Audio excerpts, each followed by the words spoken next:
I look and see it's not just me. Jack, why do you insist on doing this dumb internet shit on TV?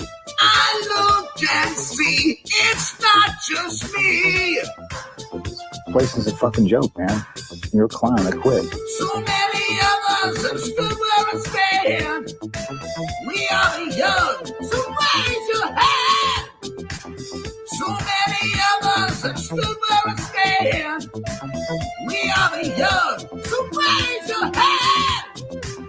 They call us problem child. We spend our lives on trial. We walk an endless mile. We are the youth gone wild. We stand and we won't fall. We're one and one for all. The writing's on the wall. We are the youth gone wild. No. It doesn't make logical sense, but it makes. Oh yes, of course. But it makes wrestling booking sense. Of course, this makes no sense. Of course, okay, it makes no sense. However, in pro wrestling booking, which often makes no sense, you would do that. It's about making money. It's not about anything else. Wrestling's always been about making money first and foremost. That's it. Yes, I look and see it's not just me. Last weekend was the greatest weekend in AEW history. This is the greatest week. I look and see it's not just me. Security, my safety, my life was in danger at a wrestling show. So many of us have stood where I stand. We are the young, so raise your hand. So many of us have stood where I stand. We are the young, so raise your hand. They call us problem child. We spend our lives on trial. We walk an endless mile. We are the youth gone wild. We stand and we won't fall. We're one and one for all. The writing's on the wall. We are the youth gone wild. They call us problem child. We spend our lives on trial. We walk an endless mile. We are the youth gone wild. We stand and we won't fall. We're one and one for all. The writing's on the wall. We are the youth gone wild. Living wild. Yeah. If you're familiar with how we do things often here on these Wednesdays, it's a lot like one of my favorite movies, Time Cop. What? Fuck you. Fuck you. Yeah.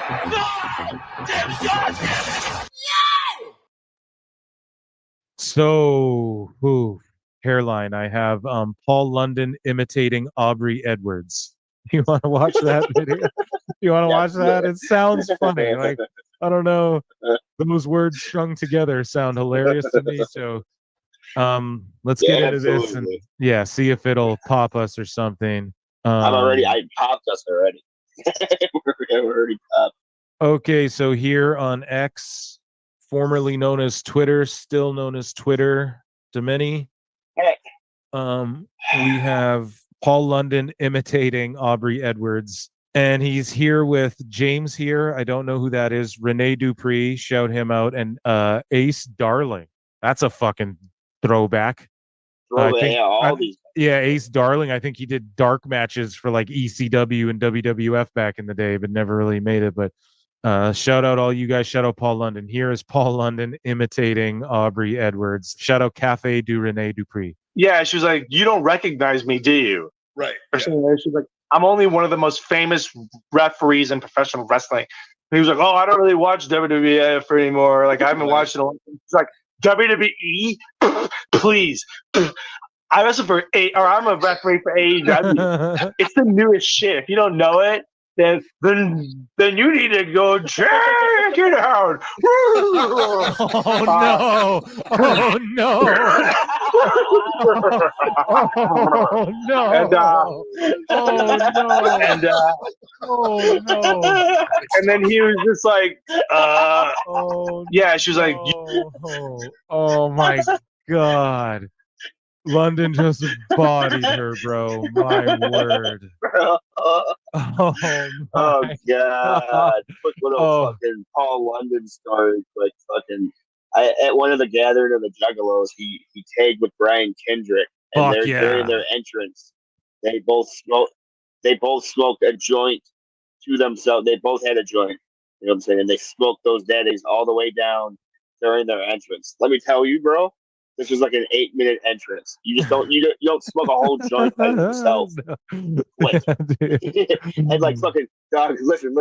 London starts climbing up one of the rafters, and it's like he gets halfway up and just sits there, like Jericho doing the cans. He's up there just smoking the joint and whatnot. Yeah, Paul London's good shit, bro.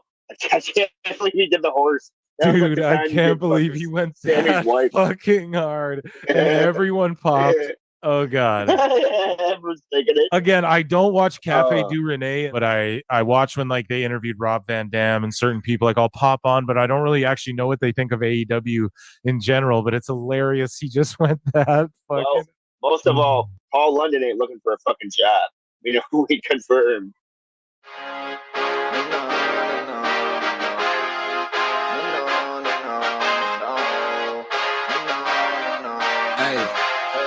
Hey, you might be an actor, you may be a writer, you might be a rapper, you may be a fighter, but you'll never be a comic. No, you'll never be a comic. You might be a clown or a slut or a game show host, but you suck and it ain't no joke that you'll never be a comic. No, you'll never be a comic. Never be a comic. That's probably why Shaw quit. Only took a decade for him to realize he dog shit. Worse than Lauren Compton. She gave us an option to stare with saggy titties while you miss. What's happening, guys? Welcome to another eclectic edition of PWT Live Show. Yeah. What's up, guys? Hope you like that prolonged intro. I was just handling this and that. It's hot as a mother F out here, and I just thought I'd play you guys some other stuff. I could have left that music going if you guys liked it too. Shout out Crack Amico.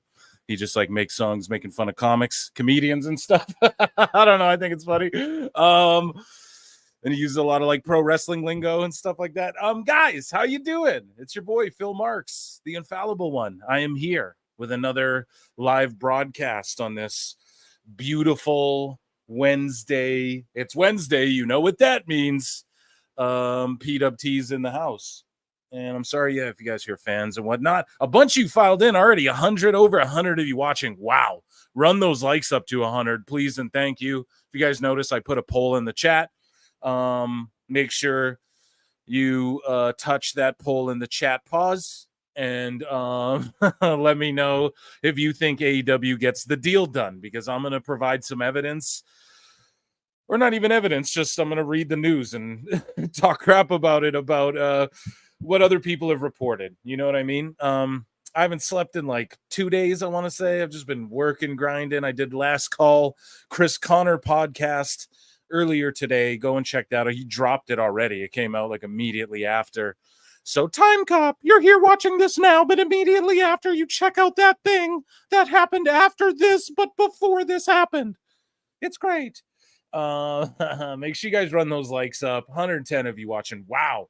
Big turnout already. I tried to hop on as early as possible because I thought I was going to be able to just throw Dynamite on because it was taped earlier, and I think it aired earlier, if I'm not mistaken, like in the UK and stuff. So I thought I could go to one of these sites and they would just have that already like uploaded, you know what I mean?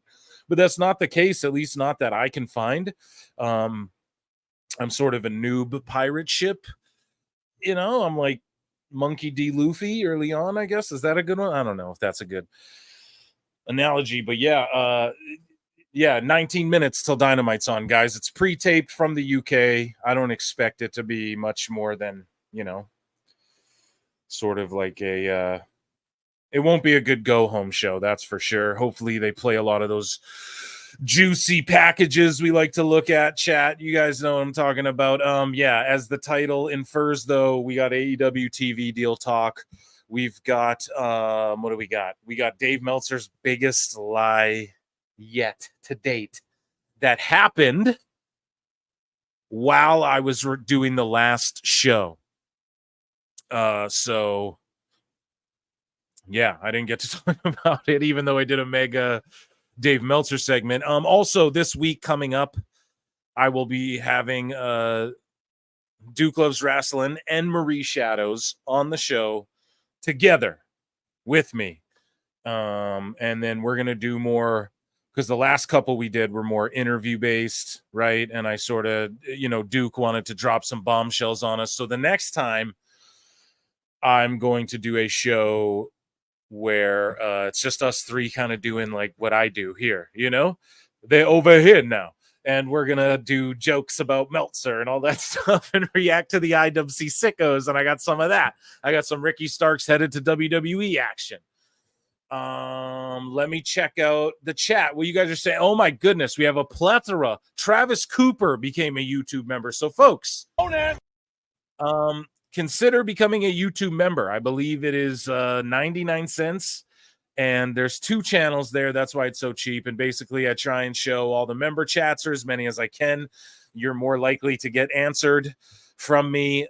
Super chats, of course, get for surely. I give all of my time and energy into those. You guys know that. But yeah, as far as becoming a member, I appreciate you. It supports the show. It lets me know you want me to keep doing this. Another way to support the show, hit the like button on the video. Hit subscribe, guys. We passed 4,200 on the main channel at Pro Wrestle Clips.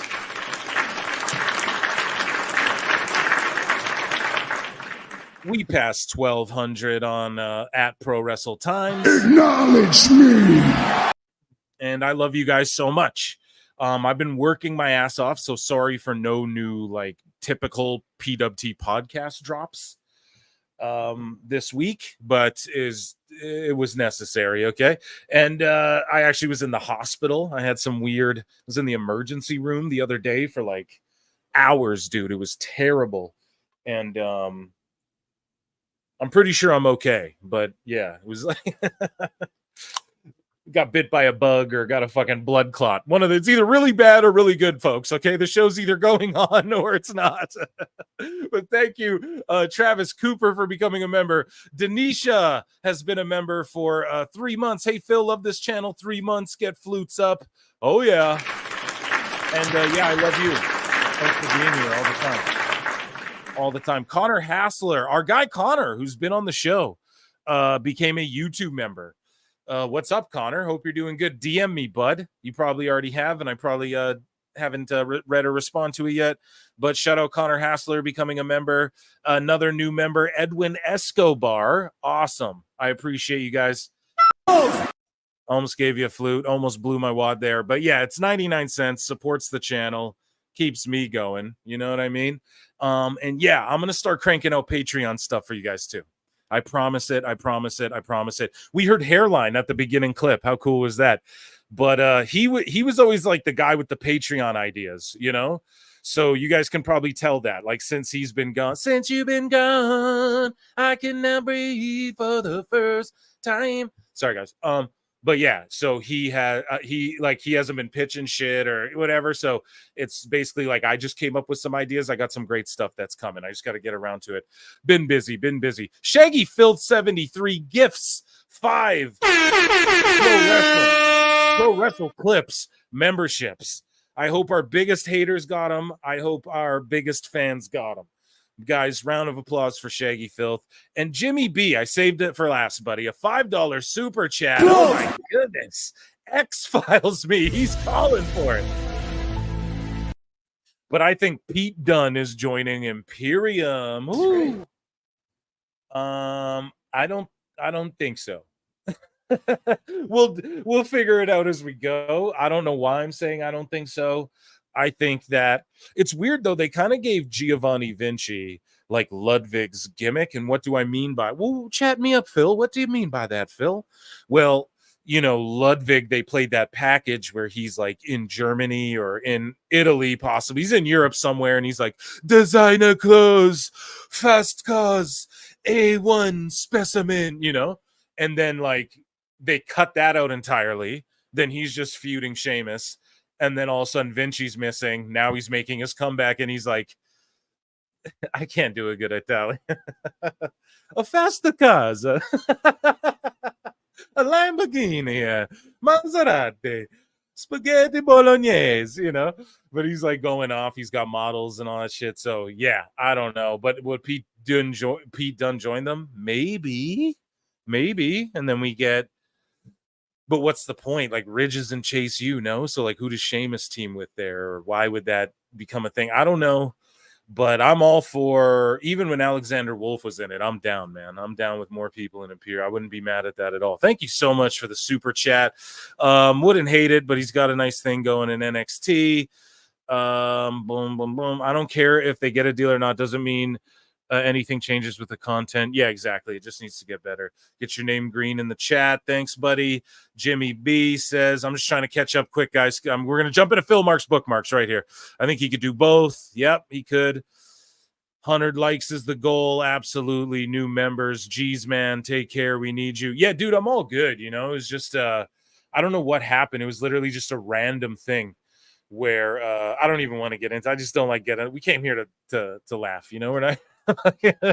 Worry about me, dude. Thanks, my man. People getting memberships. Love it.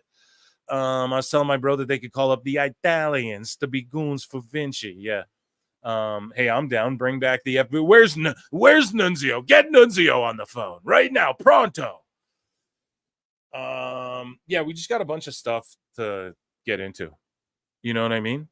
But chat, let me know. Do you guys like in the intro there? Like, I was just playing a random Crack Amico song. Like, I'm just a fan of that dude. Do you guys like that or what? Like, it was kind of off wrestling adjacent, but it could just be in there for the intros and outros. Like, I like this better where like I came in and there was already a bunch instead of, you know, I don't know. Let me know if you guys enjoy that. It won't be it'll all be wrestling type stuff, but I might just make a little playlist and, you know, it'll just be there for people to enjoy. Who knows?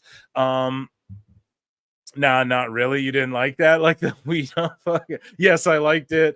That was cool. I'm not for the Jericho ear bleeds there, buddy. That's there regardless. So you're a member now. You have to. It'll win you over. Trust me. I used to just play him singing raw, no music behind it. Right. So, and people fucking got used to this new version. So, but yeah, those other things, I don't know. We'll find.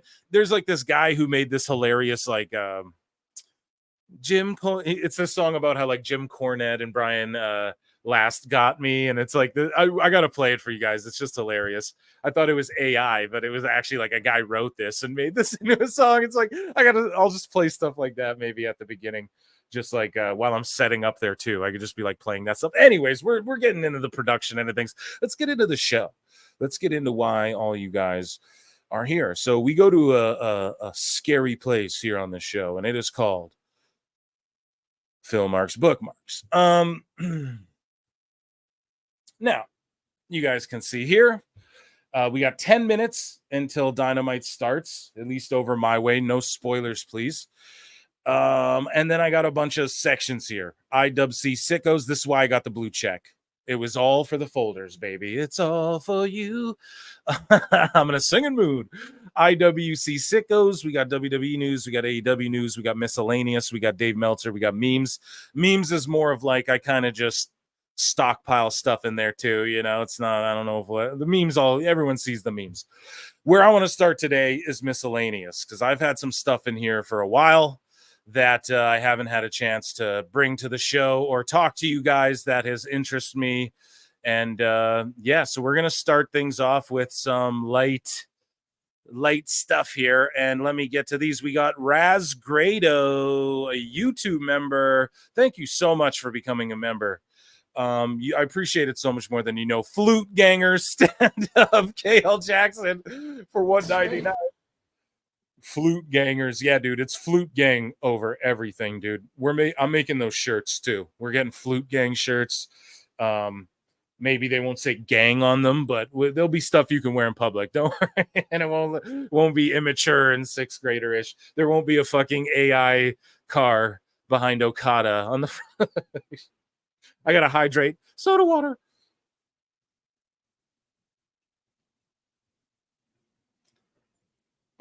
Okay.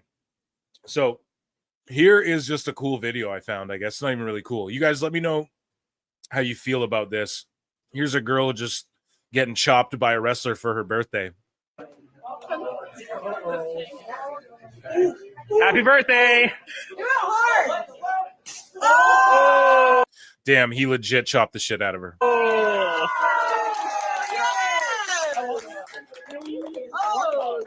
How'd it go?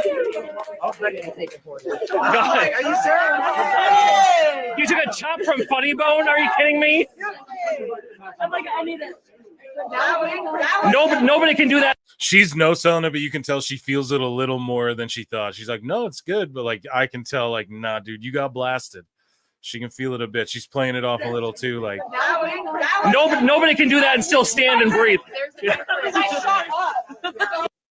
I don't know. He chopped the shit out of her, man. That's hilarious. If you're a wrestler, though, yeah, you got to get that on tape so people know what's up. So I want to bring this to you guys. I'm a writer, so in case you guys don't know, I'm really into this shit. So Dump Matsumoto, who you guys might not know, and I bring this to the show because this is heat. This is storytelling. This is brilliancy. But Dump Matsumoto was the tag partner of Bull Nakano, WWE Hall of Famer, right? And she took on Shigusa Nagayo, and this is one of wrestling's all-time surreal spectacles. Just watch this fucking hair versus hair match, and then Netflix is made a movie about her, and we're gonna watch this trailer too. Hopefully, we don't get Don Stevens, but I just want to like shill this. I guess it's Japanese subtitles. If enough people watch it, they'll dub it in English, and I'm sure a lot of you guys can watch subtitle shows. Like I don't know, I like to. I don't know, like the movie Inglourious Bastards. That's awesome. You know, this is coming out in a month, and I can't wait because this trailer just looks phenomenal. And I'm gonna play you this clip as well of this. What is this? Just squash those. Oh my god! The best guys, Tony Khan. Oh my god! Be nice, Shaggy Filth. Jeepers. Oh man, I don't know what else I can give you, buddy. Thank you. You're the man. But yeah, so I'm gonna play you this this clip and just look. Like this is what this chick was doing back in the day. Probably beat the shit out of everybody listening to this show.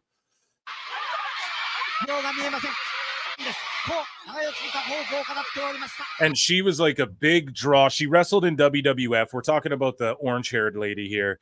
And she was like a big draw in tag team wrestling, like in the women's All Japan scene, you know?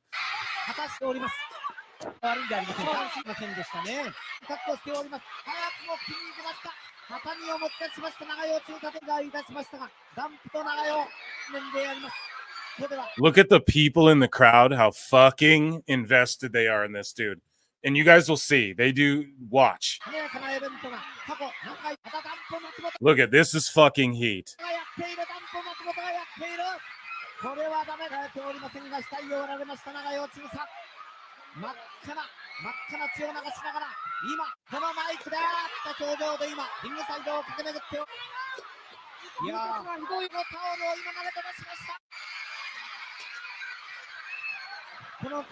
She just no-sold that chair, brother. Jesus. Shaving her head, and look at the people in the crowd, and look at her conveying it. Look at the heat with the crowd, dude. This is gonna blow your mind. These fucking kids. Look at these kids crying, dude.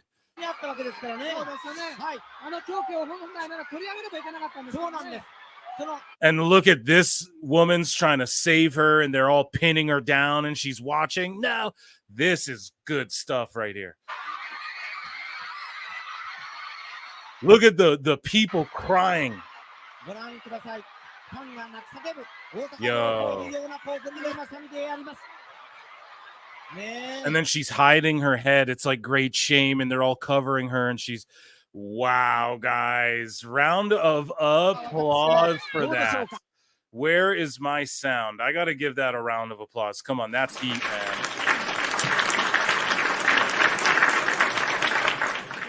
And so Netflix, they made this show, and look how about the woman in the orange. She was just a feared, revered villain. Let's just watch this trailer. Please, Netflix, don't Don Stevens me.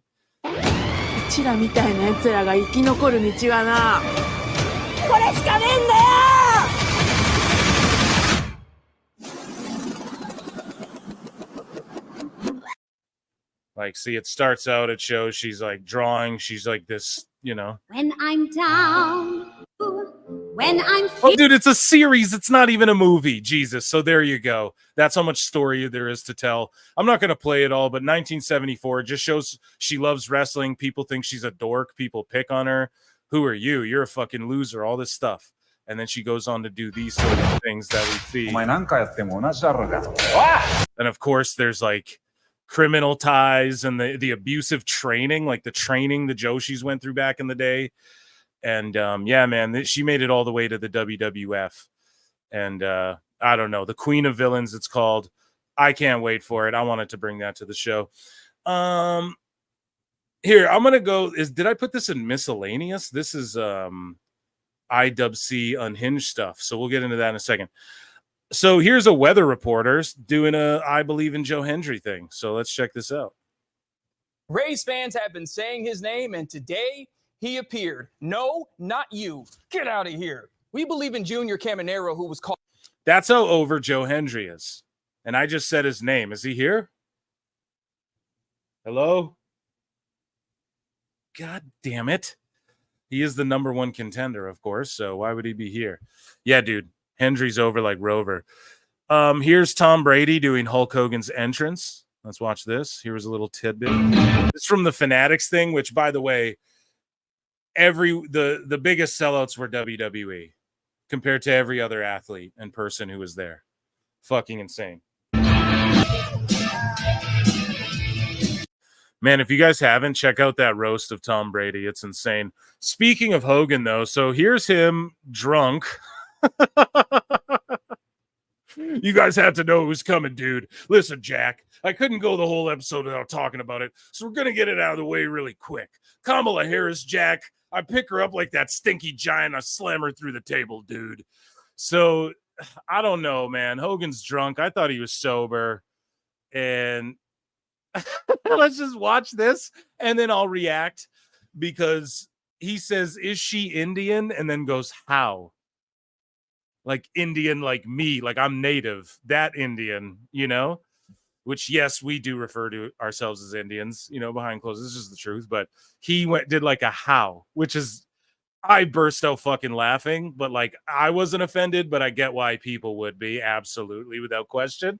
Let's play it. We're not going to get political, but just this is a laughing at Hogan moment, okay? You want to get crazy? You want to get crazy, Jack? Crazy like George the Animal Steel? Or how about the Iron Sheik, dude? You want me to throw more beers out? You want me to body slam somebody? You want me to body slam Kamala Harris? I said, do you want me to body slam Kamala Harris? You want me to drop the leg on Kamala? Is Kamala a chameleon? Is she Indian? Okay, I like it. Ow. Oh my God. It's so, hey, I like Indians. How? It's like, it's just, it wasn't funny. Like it's just like, I don't know. It just pops me because of how like out of touch racisty. It's like multi-level kind of, to where I just can't even, I don't know, but he just offended a bunch of people and made himself look like an asshole after years of people finally coming around for his N-word stuff in the past. And it's like, God, you're an idiot. Like, what you gonna do, brother, when I come after Kamala Harris? I'm gonna get heat for that one, brother. I'm gonna get heat for that one, brother. You think, dude? How? It's like, Jesus, man. It's literally that joke where Leslie Nielsen in Scary Movie 3, he's like plays the president, and then he's like, yeah, and our native constituents are here. Hey, how are you? Hey, how are you? Hey, how are you? And it's like, and that is a joke, and it's such an outlandish movie where that's such an outlandishly racist thing. He literally like did that in real life. It's so fucking, oh my God, he just can't help himself. Dummy. Give him a dummy, man. Fucking, what you gonna do, Jack? I don't know, dude. Just for shame. You know what I mean? Political shit. I don't care if you like Kamala or not. So Nick Nemeth was a company. Speaking of people who did some questionable racial things, I guess, although JBL's was in character, Hulk Hogan's is always out of character, which is weird. Out of kayfabe, he seems to, you know what I mean, say weird shit. To where I don't know if I fuck with him anymore. JBL, you know, he did his stuff with Eddie Guerrero and all that, the border stuff and all that, but that was, of course, kayfabe. But here he is at Triple Mania with Dolph Ziggler. How crazy is this? El mega campeón, una locura. No ha venido solo para esta defensa del mega campeonato. Hoy arriba campeón triple A de lucha. I don't know, man. Just the prohibited portal. Like, we're in AAA with a TNA wrestler and a fucking WWE legend accompanying him to the ring.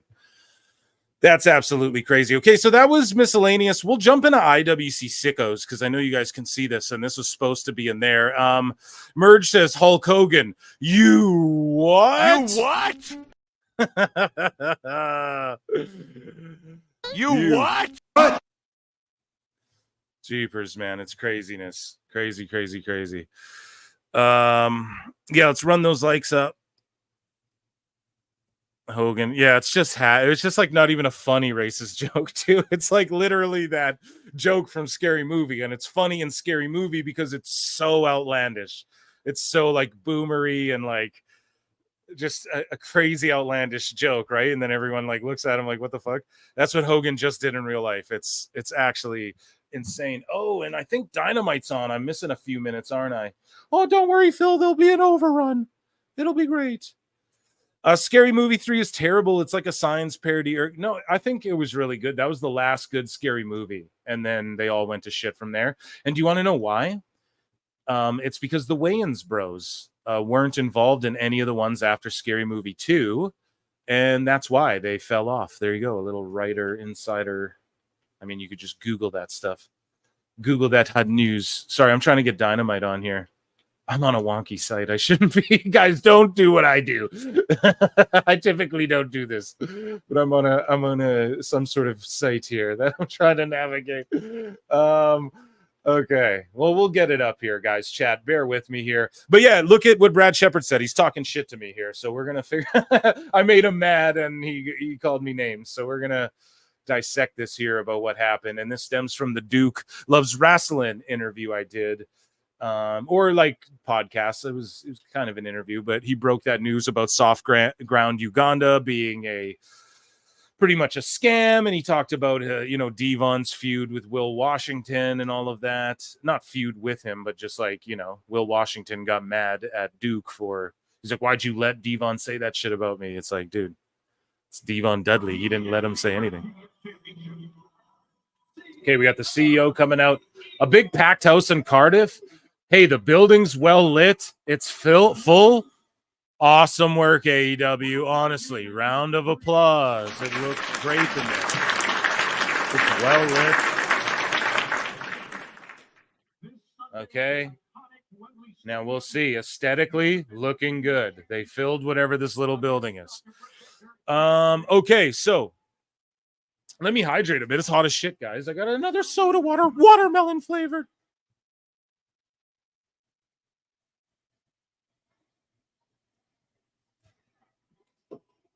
Okay, so on the podcast with Duke Loves Wrestling, I had said Brad Shepard says some unhinged shit. That offended him, like behind the scenes in public. It offended him for the wrong reasons, though. So to my knowledge, Brad Shepard, the word out there is that he says unhinged, cancelable shit, the stuff that people would deem that. Now, he's mad that I mischaracterized him, and he was actually severely harassed by, I guess, people in the IWC. I guess people sent things to his house and did all kinds of weird shit, and that's why he disappeared. I didn't know that. I thought it was more political based because Brad and Billy Body would do these pods and Billy's going off about, and by the way, I'll have either of these guys on the show. And this is what sort of irked me about what Brad said to me, but I just responded smoothly. And honestly, but it irked me a little bit because what he just is saying here isn't true, but Billy and them, they'll go on like rants about like LGBT and stuff like that. Guys, Twitter doesn't like that. Like social media bans people when you go crazy on like political topics and stuff. I thought it had to do with that. I had that's just what the vibe people put out there. Like I wasn't ultra familiar with his Twitter activity. You know what I mean? I had assumed it was that because that was the impression that I was under, like from me poking around a little bit, this and that, because I had heard, I followed Billy for a long time. I still keep up with what he's saying because his love or hate the guy, bad Zelina Vega jokes aside, horrible jokes that I don't fuck with aside, his news can be accurate. Like I'm a sponge, bro. I just absorb everything I can from everyone and I extrapolate what's good and I discard what's bad. You can learn something from everyone. Okay. I truly believe that. So, Billy's been right about a lot of news. So I follow him and then him and Brad do these podcasts and they get pretty crazy. Brad said some salacious, spicy shit on these shows. Right. But I did mischaracterize him. I'll own that. He didn't say unhinged shit. That's sort of rude to say because unhinged shit sort of happened to him. And so I'll own that. But it was also me sort of regurgitating the sort of consensus that's out there. Right. So, again, we'll read what he said to me and I'll read my response to him. But I do want to preface it by saying maybe I should have said wild shit. Maybe I should have used a different word. I'll own that. I'll be a man and own that. But I definitely am not whatever. I say, if you haven't yet, check out this podcast I did with D Loves Wrestling. My guy may have uncovered a huge scam in wrestling. Da-da-da-da-da. Brad Shepard goes, what a weak bastard you are. Following me on X while telling your audience I say unhinged crazy shit. Now, I'll read my response on your show. Defensively telling your audience you don't fuck with Brad Shepard. Yeah, I mean, did I say I don't fuck with him? I mean, I'm just saying, like, I don't fuck with you. Like, I don't know you, bro. We don't fuck with each other. Yeah, so yeah, I said that. I don't know you. We don't talk. You know what I mean, dude? So, like, yeah, I don't fuck with you. Like, I don't know. I don't know how old you are, dude, but that's just how, like, I don't know. That's how I talk. So, I don't remember saying that, but I probably said that. But we don't fuck with each other. We don't at all. So you don't fuck with me. I don't see you liking my shit or anything. Anyways, so he goes, because you're terrified they might get upset from you simply reading a post I made. No, that's why you got 8 likes, and I'm one of the only people. Do you know how many people sent me this, Brad, who are fucking terrified to even associate with you, who accounts who prop themselves up as, oh, I'm the truth tellers and we're just keeping it real about AEW and shit. I got sent this DM, right, or pardon me, this public post you made about me. I got sent to it by at least 8 or more motherfuckers. People who won't like or repost any of your shit, who are terrified to, but they all keep up on what you're doing. I bring you up on the show. I'm bringing you up on the show again. I brought you up at the end of last show. You can come on my show. The last thing I'm is fucking scared, bro, of anyone, let alone a conversation, which I do tell him. But so he's just he's inserting, I don't know if it's projection, I don't want to call it that, but he's like just putting shit on me that isn't true. I'm not worried about, no, my understanding is you say some spicy shit. And people are fucking dumb these days. And you have to tell people, like, okay, if I say I like Chris Benoit, some idiots are going to go, oh, you like Chris Benoit? He murdered his face. You like a murderer? You have to say, yo, I like Chris Benoit, but obviously I don't condone his actions. But Chris Benoit was awesome at wrestling. You have to do that in 2024, Brad. You have to. Okay, dude, I'm sorry, but people get fucking, right? Like, I don't know. I don't know what jokes you all make. I don't know everything. Okay. And this was just what people told me. You were saying wild jokes and shit, outright tagging people in some pretty spicy news. But Definitely not scared. Come on this show right now. You come on the show anytime. And actually, we had Duke trying to link us up, and I told him that you and I can speak privately. You never reached out. I can't DM you. I said, tell him to come on the show. You don't want to do that. Duke's like, he won't want to do that. Okay, then I don't know what else I can do, buddy. You know what I mean? But yeah, attempting to spread misinformation about a suspension from X, which would have been, no, dude, I'm not attempting to spread misinformation. You're like real paranoid, dog. I'm sorry that the IWC came after you before, but I'm not doing with this shit you're talking about. Okay? You're like real paranoid, homie. That's not what I was doing whatsoever. Okay? I didn't attempt to spread misinformation. Okay? Whatsoever. I just conveyed my assumptions on the situation based on what people out in the IWC say about you. That's all. Without me trying to jump to conclusions, right? And I was just covering my own ass. Oh, you're covering your own ass. It's what we all have to do, Brad. Right? It's 2024. Motherfuckers come out after you for anything. Okay? It's like Hulk Hogan right now. People are like denouncing Hulk Hogan. Hulk Hogan is one of my personal all times. Now I have to go, I don't agree with his shit outside the ring, but I loved Hulk Hogan's runs and kayfabe. Like, we have to do that, dude, in 2024. I'm sorry if you don't like that. I'm sorry if it offended you. And I could have used a better word than unhinged. But we don't fuck with each other, and I was not attempting to spread misinformation. You're wrong about those things. Which would have been successful if Duke didn't interject and correct the record with facts, which he did, and I conceded. You don't know me and never had a conversation with me, but like the other haters of mine in wrestling media, I don't hate you. I don't hate you at all. I put you over in other shows as a guy who is also reputable, broke stories and stuff. Okay? I've done that too. You're just hearing the one instance. You don't listen to all my show. You don't know me either, bro. Fuck. Haters of mine in wrestling media. I'm not wrestling media, bro. I'm an asshole who makes fun of shit. You have plenty to say about me. I don't have plenty to say about you.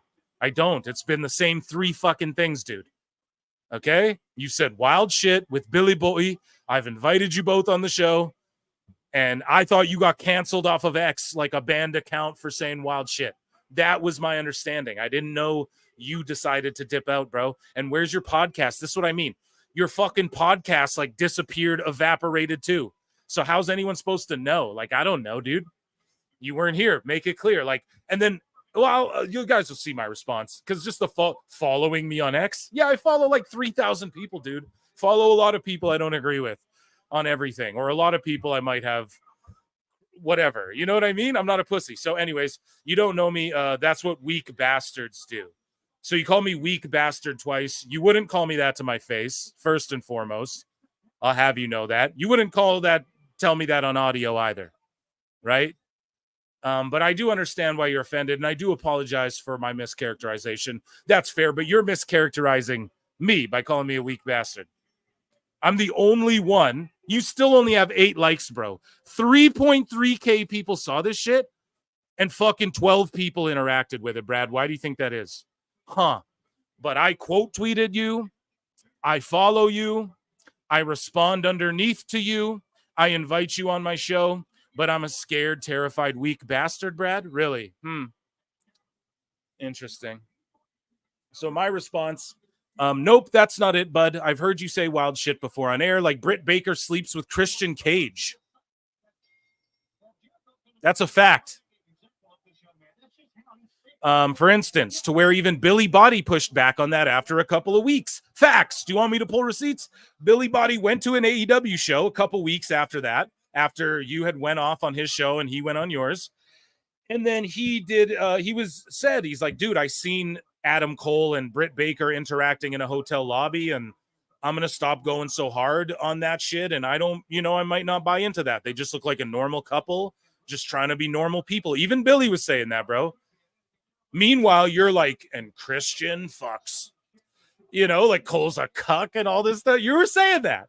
That's wild, bro. So now when people tell me you say you're unhinged on Twitter and you got canceled or whatever the fuck, When people say that, what am I to believe? Right? I'm just going based on what's out there, dude. So didn't try to spread misinformation. Sorry. Okay. I'm sorry if that makes you feel better, but I don't know, man. And I addressed you directly. You didn't respond to me too. So am I a weak bastard? Where's the response, Brad? It's a week later. I'm covering it on the show, Brad. Cancel unleashed. Not unleashing on me, dude.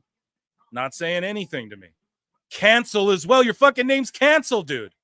And I'm supposed to think you weren't canceled? Fuck, bro. This IWC sometimes, you guys, like, if it wasn't for chat, if it wasn't for you guys, I'd throw my fucking hands up with these people. Sorry, guys. I see super chats in here. LC Killer 17s. I go to random websites to watch AEW pay-per-views. Yeah, I don't do it too frequently, but I got a couple like in the pocket that work really well in case I need it. And tonight I'm doing that. Mercedes covered in her crystals. What up, PWT? Yeah, dude. You know, her crystal gang. She seems crystally. You know what I mean, dude? She doesn't surprise me if she's a crystal chick. But nothing, dude. I'm just going off on Brad Shepard here, but also like cordially. Like I'm not against this dude. Honestly, I'm not. This is a 5-year-old tantrum. Brad's mad when people make comments about his rhetoric, but expects to be untouchable when he does the exact same thing. Thank you. So all the super chats get a round of applause there.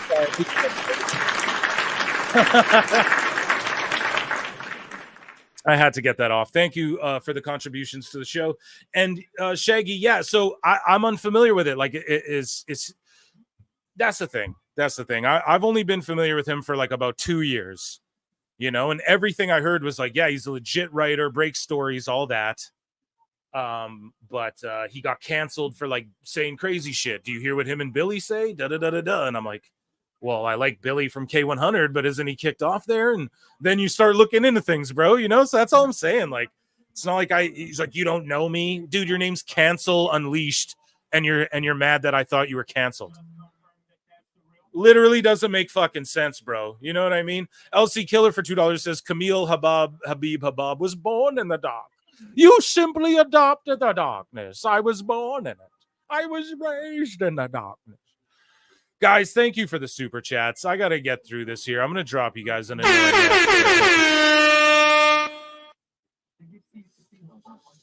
DJ Paula Goofy. People go. Anyways, guys, we'll get off this whole topic, but basically this is what I said. I said, I've heard you say wild shit before on air, like Britt Baker sleeps with Christian Cage, for instance, to where even Billy Body pushed back on that after a couple of weeks. That's a crazy claim to just make out of the blue, dude, which he did. There's been no evidence of that. And if there is, present it then. Come here and present it. I was under the impression you were banned from X for saying stuff they deem bannable and unhinged. Those are the words that were used to me. Like he said, like cancelable shit. Okay. And then I was immediately corrected by Duke, to which I conceded and copped to being ignorant to the situation. I did. Go and listen to it. I also put over prior to this show as someone who people valued as reliable and credible at one point for sure. So what you say in regard to wrestling shouldn't be discarded. I follow tons of people I may or may not agree with. I'm not a triggered pussy. It's 2024, and you have to clarify to online dipshits that just because you cover, discuss, follow someone, you don't co-sign every word they speak or action they take. You know this. Stop taking it personal. You can come on my show and clear things up with me directly if you'd like. I'm not afraid of anyone. I'm definitely not afraid to talk to anybody. That's a fucking fact. So I don't want to hear that shit. And I appreciate you, though, Brad. I'm not against you, bro. I'm really, really, really not against you, dude, whatsoever. And it's unfortunate we get off on this foot, but hey, it is what it is. So into our IWC Sickos segment here, and I actually have a sound for it. Are you guys ready to get down with the sickness? So it's time for Sickos of the century. I don't know. Let me hydrate here, guys. You guys like the new sound or what for the sicko moment of the week? I slept with Britt Baker. Oh my god. Oh my goodness. Oh.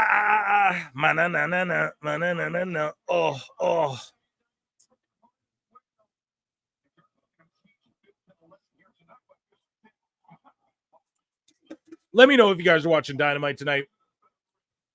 We got young man Billington, Dynamite Kid's son, taking on Chris Jericho.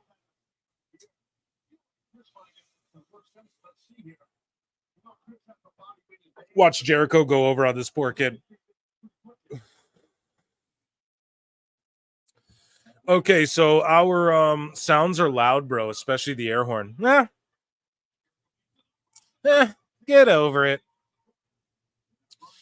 Has Phil written any books? Yeah. Do I? Not a novel, but yeah, I've written books technically. Not a shitload, but yep. I'm just reading chat. Sorry, we're just I'm watching this match here. I'm interested. Jericho hits a lion salt. Here we go.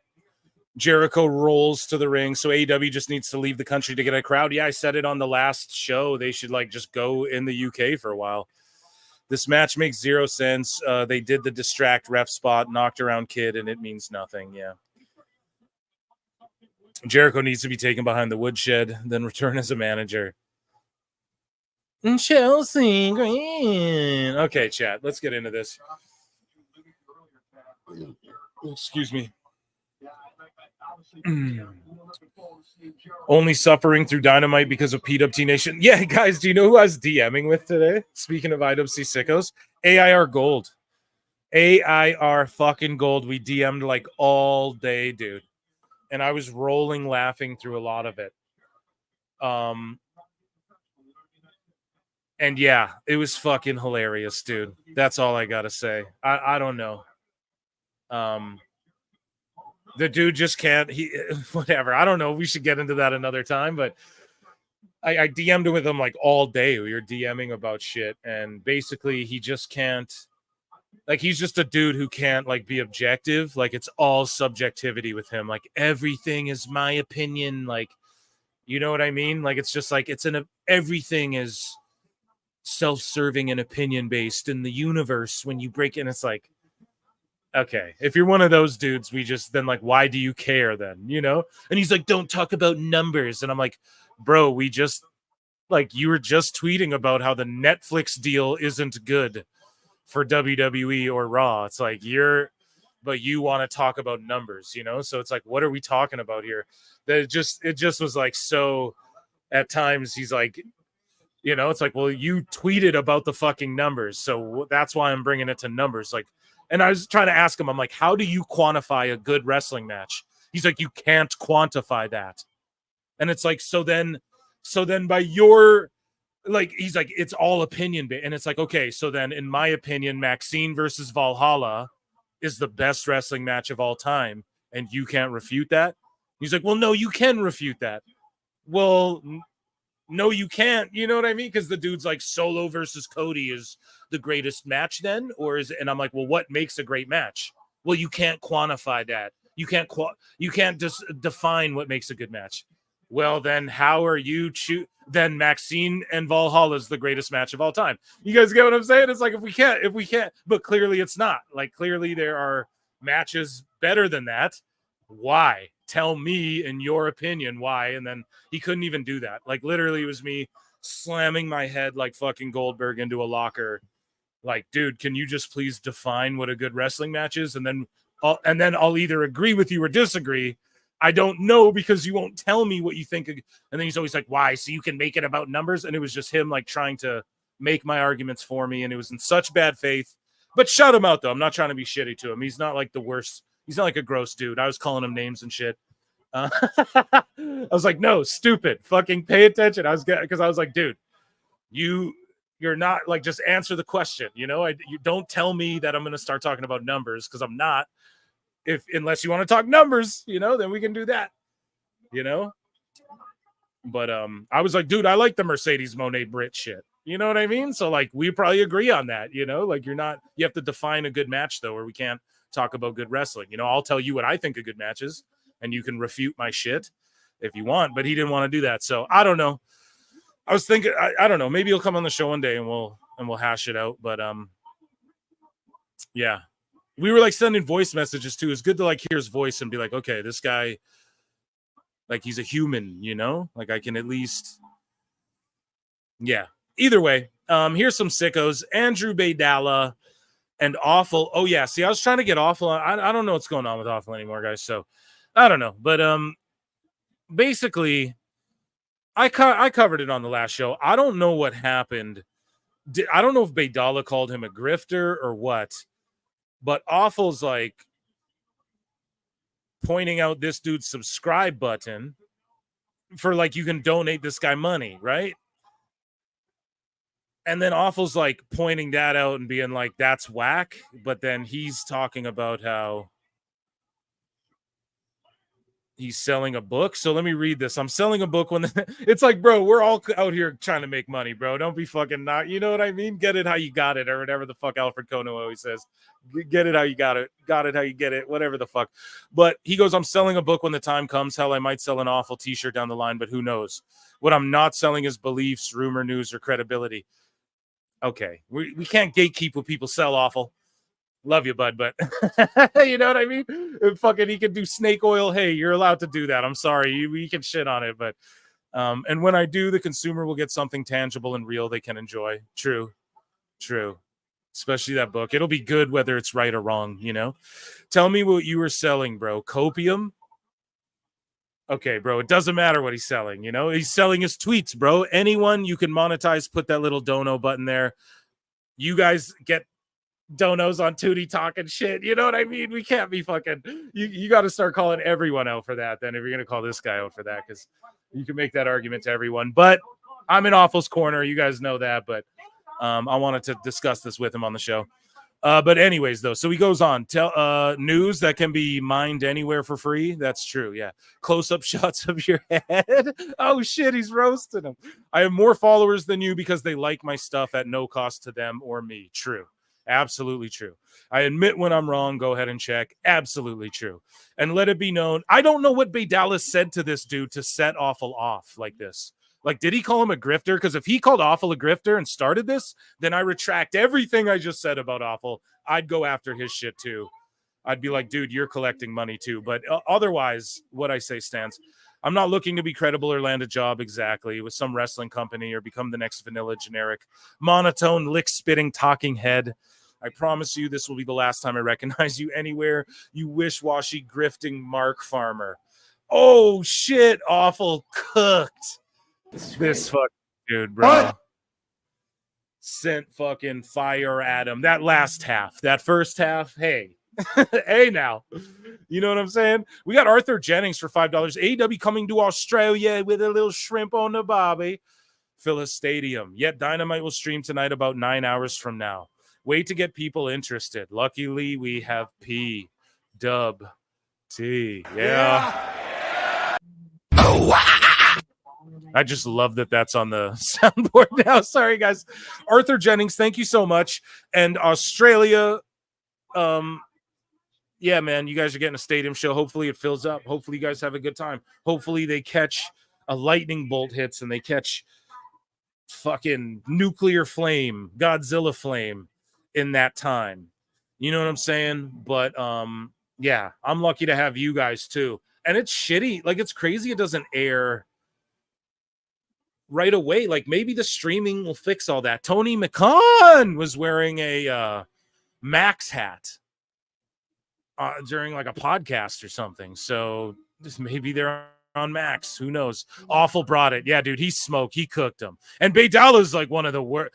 Bro, love Awful. Yeah, absolutely. Think Awful may have started it. Yeah, there, because that's how I felt too. I was like, damn, I think he just, you know, because I'm like, damn, then you got to call me out, bro, because I get super chats. So like, you know what I mean? Then you got to call everybody because people could easily say the same thing. Although I align with Awful where it's like, dude, I'm not trying to be credible in news whatsoever. You know, I just read the shit. I literally go to my bookmarks and read other people's shit. You know what I mean? So it's full on. And if Baydala, I don't know if Baydala breaks news, but he's just like a schmarmy prick. So I'm glad he got his, but like I didn't realize till I brought it to the show the first. I was like, I think Awful's kind of going at this dude. Or this guy goes, how do you plan on releasing a book on the death of a company that will still be alive by the time you publish said book? And Awful said, that's the exciting part. Let's find out together. That's what I wonder too all the time. Like, I don't see AEW dying ever, like ever, as long as Tony's alive. Like, he will just keep it, even if it's being run out of a Walmart parking lot and being streamed on Tubi or on YouTube, like OVW. He's going to keep it alive in some way. I truly believe that, dude. I think he'll waste every drip drop dime and embarrass himself to no end to continue to try and make this thing work. So I do worry about that. I'm like, if I'm awful, I'm just like releasing a part 1. How it could maybe die, and I'm probably right, but we don't know yet. No, you shouldn't know who Bay Dalla is. I'm standing with awful. Yeah, guys, I'm not trying to make a fucking divide here either. I don't want to come across. You guys know me. I have to give it fucking call it down the line, brother. That's how it goes here, right? So, but yeah, and then Bay Dalla, I don't even know what he said. I think I have it bookmarked actually as well, but he might have said some shit too, because he pipes off a lot and he says some just silly stuff a lot of the times as well. Opinion based, whatever, subjective, however you want, but it's silly. Yeah, so let's scroll down here. We'll continue along. Paul London on Cafe de Rene. I don't know why this is in IWC Sickos. He just said he doesn't hold a grudge with Triple H. I don't know. That shouldn't be in here, so we're going to skip that one. Dummy. Yeah. Moving along. Rhea Ripley goes hard on the Liv Morgan fans. Now, if you guys haven't been paying attention, Liv and Rhea fans going hard at each other.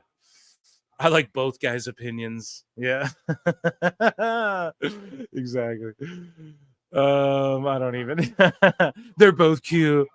Everyone's cute, dude. But that's pretty much what I'm doing. Just fence sitting. No. I back off all the way. I will fucking stand and fist fight for that man, truly, because he is a great person, and he knows that, right? He knows I'm also gonna. Oh, come on now, awful. That's not very fair.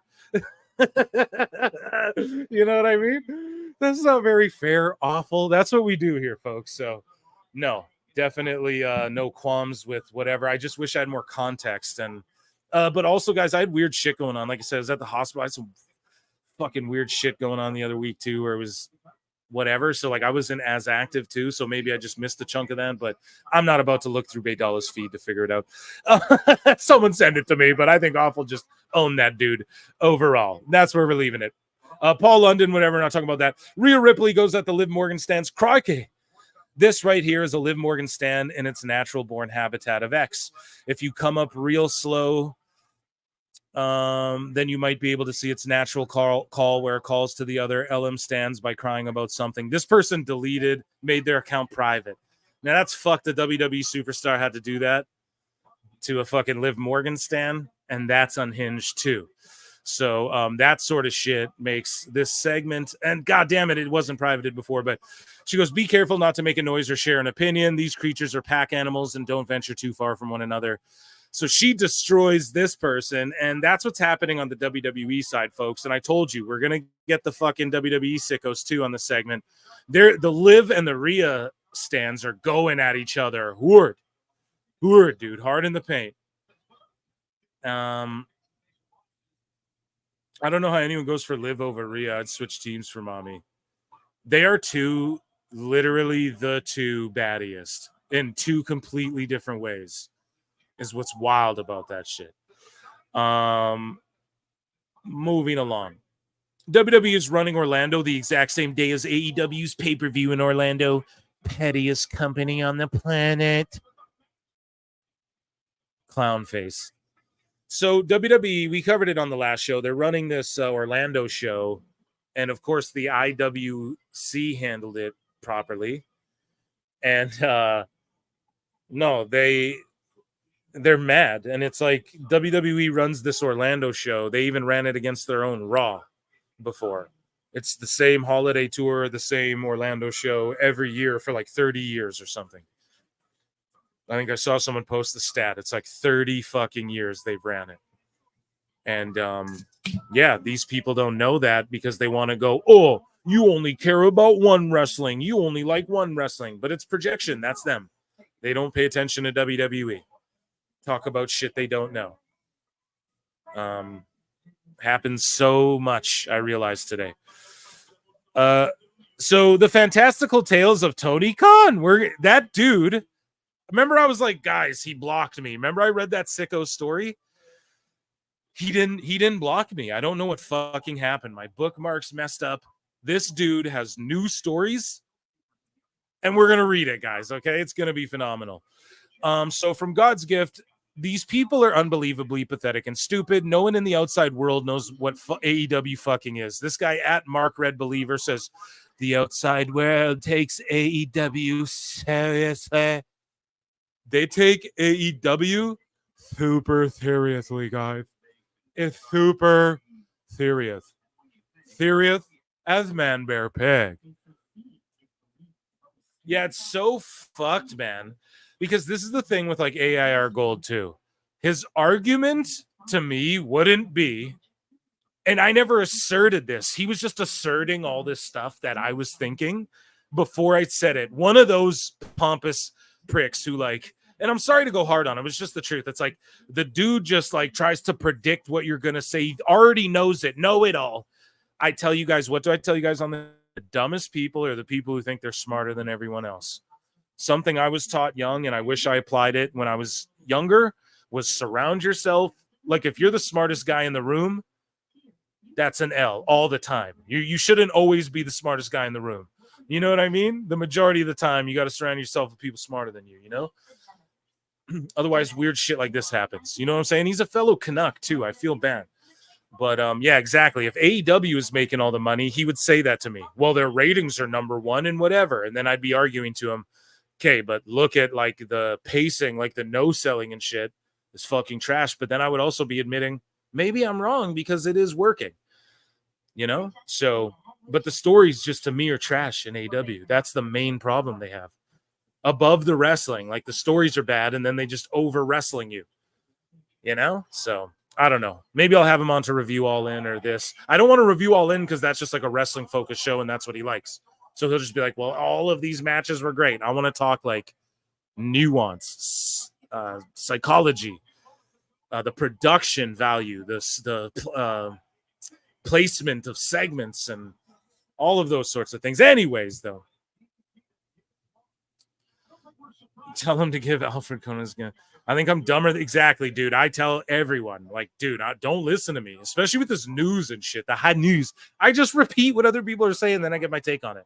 And then sometimes I've been right. Sometimes I've known some shit a little bit, and I bring it to the show. That's all I'm saying. And if I say some shit confidently, I'm not wrong about it. You know what I mean? I'm telling you that right now. If I say it where I'm like, I don't know, who knows? Or I do the Meltzer double side, but it's because I don't know. And you guys can obviously discern that because you guys are intelligent people. That's why this chat is goated. This show's the best. We have fucking, I'm cultivating a good audience here, okay? Of fucking people who can disagree but are fucking don't spurg out about it. You know what I mean? So anyways, though, I don't think anyone takes AEW seriously. We got to be honest. Walmart doesn't either, okay? Tony Khan doesn't either. What do I mean by Walmart? Their figures are for $30. You can buy a Roman for 15 with the title and everything. And you're selling fucking Chuck Taylor for $30. That's not serious, bro. Like, that's not serious on any level. Is that fucking serious? So conveniently left out the ratings. Here's from AEW Neckbeards now. Here's this dude. He's made it to the show before because he's literally a memed. Now, I'm not saying, oh, harass and make fun of this guy, but he's written hilarious sicko shit like about Dax Harwood, his interaction with Dax Harwood coming out of a Starbucks. He wrote like a fucking, you know, he wrote like a fucking sonnet about how he wrote a haiku about fucking meeting Dax walking out of Starbucks. But this guy's literally in the meme, the creepy stalker, like the type of, now I'm not calling him that, and I don't know this guy, but literally he takes pictures with wrestlers outside of Starbucks. All I'm saying. And so this guy pops up again, man. Hey, it's not, I'm sorry, dude, but he's with MJF and he's listening to, or here's his thing, My Scumbag, right? And shout him out, dude. He loves I'd take a picture with Max too. And so, but here's what he wrote. FTR Follow the Revolution. This is his Twitter account. It's called FTR Follow the Revolution, right? This week has been unforgettable for AEW. AEW Dynamite was ranked number 1 on cable. Okay, that's wrong, except for in the world of wrestling. to where they do all these weird tricks. In the actual grand scale of cable, they absolutely were not. AEW All in Texas was announced. That is a big deal, but will they fill it? Who knows? They don't need 50K tickets. That's good too. I don't know what match they're going to do. I don't know what match they're going to do to get 50K in Texas, dude. They're struggling to sell out the game fucking esports thing. A bittersweet Bryan Danielson video package. Okay. All right. Mina Shirakawa made her return to AEW. Everyone loves HLA. Tommy Billington is officially signed AEW. Okay, sure. He just jobbed to fucking Jericho, bro. Jericho jobbed this kid. Jericho jobbed Takeshita. He beat fucking all the kids. He beat everyone. He beat them all other than, I think, one, right? Action Andretti. And then look at what they did with Andretti. Ty Conti is set to make her official return at any time. Bro, you're not that big of a Ty Conti, Mark. AEW's Twitter account reached 1 million followers. Shit, dude. Michael Oku and Amira are expected to sign with AEW. Chat. Do I got a Michael Oku? No, I'm not going to be rude. I am familiar with him. I have been for quite a while, but I don't keep up with like his matches and shit. But that's the guy MJF just wrestled. Over 100 likes. PWT chat has spoken. What? And guys, pardon me. I legit have not slept in like a fucking 2 days. Okay, and I got bubbly going here. A soda water, and I just drank a Red Bull, sugar free. And yeah, we're just rolling. And thank you so much for the super chat. And thank you guys for the 100 likes.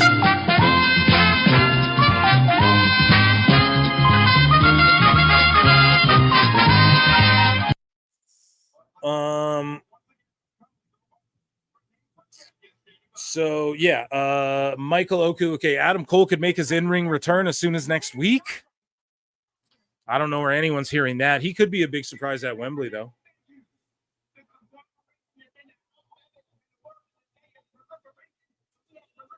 Sorry, Mark Briscoe's cutting a promo.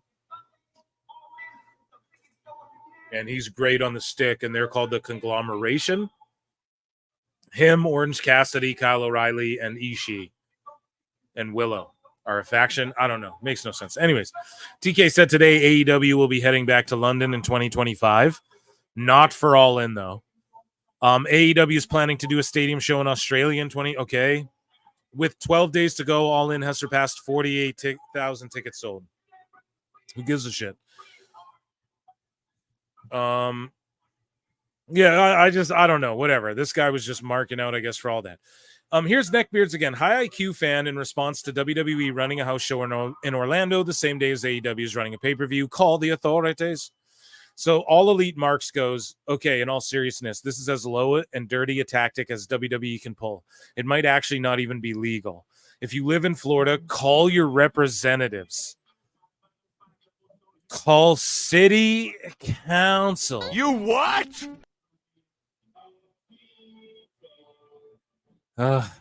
Or state senators or whatever and report this to them. They need to take action against WWE repeatedly. You fucking mark! Repeatedly, I said immediately. This is how fucking tired I am right now. Listen to me, guys.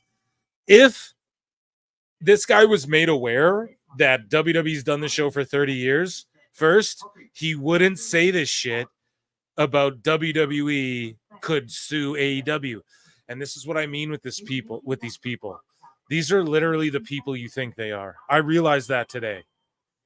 These are the people you think like they are fucking absolutely just bad faith. Like it's that. I hate even using that term. It's just absolute, like, just a disconnect with reality, or it's blatant trolling. It's one of the two things, right? Like otherworldly trolling. Because yeah, I mean, it's just I don't know. And everyone botches, but this is like a strong opinion. And these are the people who are like, Fed fans only like Fed wrestling. You fucking, here's the thing. When like El Hijo comes in, these people don't know him either, other than clips. Otherwise, why the fuck ain't AAA doing that type of business? They don't know them either, man. It's all a front. They just lie like, oh yeah, I know that fucking underground ska band, dude. Totally. You know, Fox. They don't actually know, guys. They don't actually know these wrestlers that come in either. They're just like every other normal person, right? Some of them do. Of course, there's exceptions. We speak in generalities here because that's how the world works, right? Consensus. So I don't know, guys. All I'm saying is I don't know what the fuck I'm saying. I'm just going off tonight, okay? This guy wouldn't be talking that shit if the shoe was on the other foot. It's inconsistent. And these people are just disingenuous like that, dude. They don't believe the shit they're even saying, or they do, and they're just completely deluded. And like, or they project. I noticed this too. It's mass projection, right? So I don't know what to say. Yeah, I mean, Meltzer projects all the time. We covered on the show. Tony projects all the time. He cries victim, and then these fools project like. This is the same type of guy who will tell you, oh, Mark only watched the Fed. You don't know anything other than the Fed. Meanwhile, this guy doesn't know about anything other than fucking AEW or what? Doesn't know anything about the Fed? Mindless sheep to the dirt sheets. Yeah, and AR Gold was like, oh, so it's sheep? So like just whatever sheep do is what you like? Number one? What's trending number one? It's like, dude, that is just such a brain dead argument. You can't even have that argument. Like, no, dude, you aren't the fucking all-seeing eye. So you're out. It's always, that's what I tell you guys. It's always Alex Jones conspiracy with these guys. The all-seeing eye of Horus. You know, like they're fucking like, see, they're way above us, man. There's less of them, but they're like the telepathic future readers, bro. It's just fucking stupid. It's like we have measurable data, right? Like numbers don't lie, bruv. Period. Well, it's not about the numbers. Okay, so is it about the wrestling? Because wrestling's about like pacing and psychology and selling and putting your opponent over so that you look better when you beat them. These sorts of things. So you can't argue against, because they can't. In no way. They'll never win that argument. In no way do all of these, in no universe should Ishii be no selling Swerve, dude. They're world champion. And dude goes, well, you're in New Japan, Mark. You should get the psychology behind Ishii. No, it's not psychology. It's a spot he does. Hulk Hogan hulking up, that there's psychology about how you build up to that spot, bro. So like these people don't even understand it. You know what I mean? This is the conversation I'm having today. Like, bro, you don't even fundamentally understand what's going on, dude. You know what I mean? So like back up, figure that part out, and then start talking shit. You know, that's all I'm saying. Let's move along here. Call your authorities. WWE's a down. So Dax good. So here's Dax. We talked about it before. JD from NY says the most heatless tag team title match in company history. FTR, fucking true. FTR only exists to feud with the Bucks. That's been it as of late. Acclaimed is ice cold. Lazy booking, as Jim Cornette would say. Division is a shell of its former self. FTR goes, I had a whole response written out. Okay, first off, if you had a whole response written out and then you deleted it and then wrote out a whole nother new response. You what? What? So you had a whole response written out that you backspace to write a whole other response. I had a whole response written out, but decided to go with he's a dumb son of a bitch. After we broke our bodies for 30 minutes, only to give the fans a match they'd remember. No one remembered it, Dax. I'm sorry, bro. This idiot decides, and when I say nobody, in general, like in the grand scope, well, a few people did it, touch their souls. Okay, what does it do for the wrestling business? Those same people will watch all wrestling, right? The people who watch AEW, we know they all watch WWE. And they'll also, if MJF was having a match on YouTube, they'd go watch it too. We know that. We already know that. So, like, how does it help the business to cater to that? Helping the business means more money into the business. Oh, well, Tony Khan gives the business all this money. I mean, gives all these wrestlers money. That's good for the bit. No, it's not. Not if they're not reinvesting their time into the business. Time is money. If you give Edge $3 million, and Edge deserved it, I'll never knock him for taking it. You guys already know that. But if he's just at home or breaking his fucking tibia and there's no PC and you guys don't run house shows and you're not building the market, oh, why do they run house shows so they can break their bodies? No, dumb Dave Meltzer, Mark. It's so that they can build markets. And so that when they do all the outside subsidiary towns around the large town, when they go to the large town, people travel to the large town. And then when they go to the small town, people travel from the smaller town over. It's fucking like so basic. This is figured out 200 years ago in the circuit, in the fucking circuses, dude, in the carnivals. They figured this out. Why does the carnival travel, bro? What the fuck? Like, are we really? These are the conversations I was having with AAR Gold today. I know it seems like I'm just having arguments with nobody. I assure you this was shit I was saying today in DMs, like baffled, laughing that I even had to explain these sorts of things. Like, really, you know? So you can, I don't know, whatever. But Dax goes like, only to give the fans a match they'd remember. This idiot decides to tweet buzzwords he's heard from people who actually mean something in this business. So, well, he put Jim Cornette over, so I don't know. And I don't know, shout out JD's not wrong. There's no heat on that triple threat, dude. I talked about it on Last Call podcast today. It's nothing. So to follow up, Pro Wrestling Counselor says, or pardon me, WWF Counselor says, JD is trying to take food off the table of Dax's children. So JD from NY goes, oh boy, Dax is upset at me again. Didn't block JD, blocked me. I've never said shit about Dax that's bad, dude, until now. Oh boy, Dax is upset at me again. Maybe you should tell Tony Khan to fix your depleted and embarrassing tag team division. You know, your division that had its championships go undefended for 4 months. Facts. Instead of worrying about what I have to say. Best tag team in the world, and they are worrying about what JD from NY has to say. Does anyone in AEW take criticism, or are they all salty marks for themselves? Oh, shit. Dude, JD doing my gimmick, bruv. Hey, like, come on now. What's going on here, man? Come on the show, JD. Let's do it. Let's talk that shit. Damn, man. It's pretty wild, dude. So,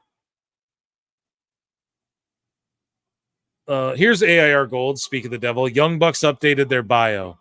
Engagement farming feed. You either hate us or you really hate us. Full-time, part-timers. Could have retired after our ROH run. Your EVPs. Yeah, I don't know, man. The Bucks have go-away heat. It's not cute anymore, right? Like, they are ruined what the company once had.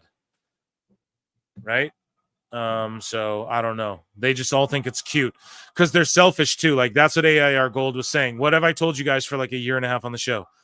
These people don't care about AEW. They care about their own self-serving purposes. Like, and he was saying that shit. He's like, I don't care as long as I get the matches I like. I don't care if they make money. I don't care if they're in a shack. I don't care how many people are in attendance. It's like, bro, you like watching the shitty production on the fucking shows where they're filming around emptiness? And he's like, it's art. And I'm like, bro, you're void of art. You don't understand art. And I'm an artist. Look at this shit fucking production. Right now, turn on Dynamite, guys. Look at this cool-ass shot they have because the crowd's full behind them, bruv. And they're able to walk around these two as they do this promo with the crowd lit up very brightly because they're in an actually decent building. Aesthetically, it's shit, bro. Like, we can break this down on so many levels. Like, shit you wouldn't understand. You don't work in TV, bitch. You know? And I even said it. I was like, so if John Cena says Roman Reigns is the GOAT, that holds no weight.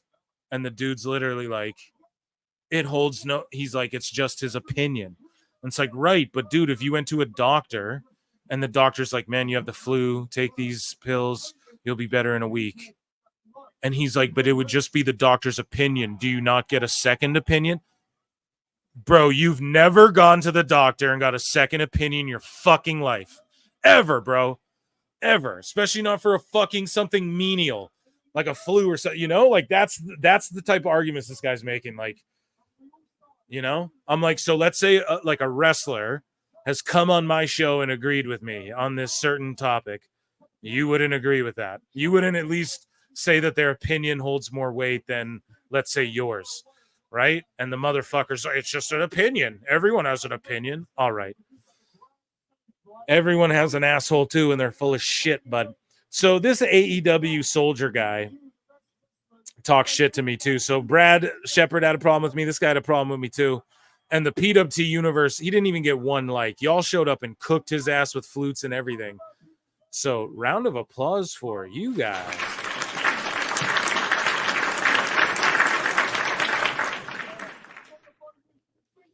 So this guy goes, I don't care what y'all say. Sometimes you may have to make an example out of people because Tony been getting played by wrestlers for far too long. This is in regards to Ray Phoenix and Tony tacking on his injury time. I quote tweet and go, how is it making an example by forcing him to stay, you fucking idiots? Hey, everyone, don't forget. And this is Tony Khan. Hey, everyone, don't forget. If I don't use you on TV ever because my deal with CMLL means you can't wrestle for the company you're signed to, then I'll tack your injury time on when you want to leave. Respect me. You people are dumb, man. This is why this shit's failing. TK and his stupid fan base ruined it for all of us. Damn, I was really fed up that day.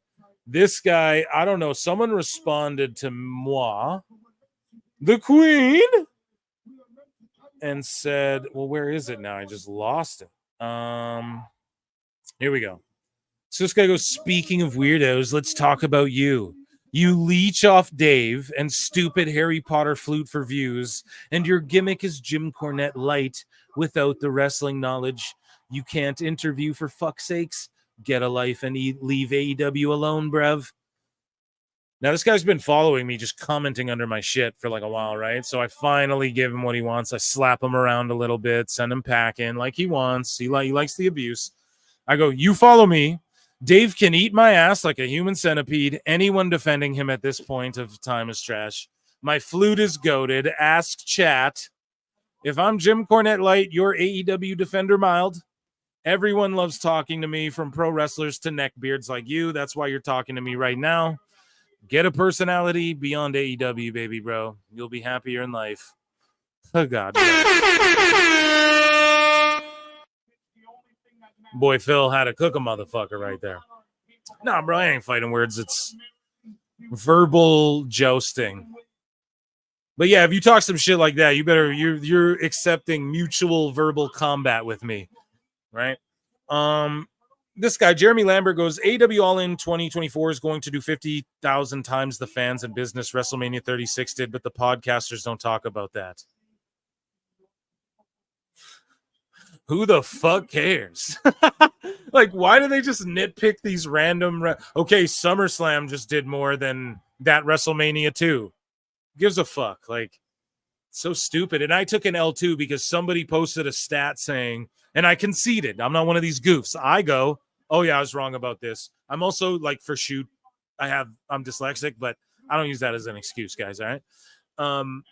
But yeah, somebody wrote like WrestleMania or AEW All In 2 has now outdrawn 17 WrestleManias or something like that. And it's like, and then I was like, who cares if they outdrew WrestleMania 17? So I botched because I had misread it, but people corrected me. But then but it's the same thing stands. Like, who cares if they outdrew 17 WrestleManias on this one event? Like, it's not I don't know, man. You guys got to understand, if you have $1 billion, you can get 50,000 people to show up to a place for a thing, you know? And that's not taking anything away from the wrestlers or anything. But let's be honest here. You know what I mean? Like, if you went into any niche with $1 billion, you could probably draw a crowd, you know, in some capacity. That's all I'm saying. So, yeah, we don't go like, oh, SummerSlam beat fucking every AEW show ever, you know? Like, that's not a good way to... It's incomparable in my... But that's just me. Other people can... Whatever. Real One goes, it's been 5 months and Bully Ray is still obsessed with me, acting like a man-child. And then Bully owns his ass with the fucking picture, bro, and I go, nah, why Uncle Bully had to do him like that? Oh my God.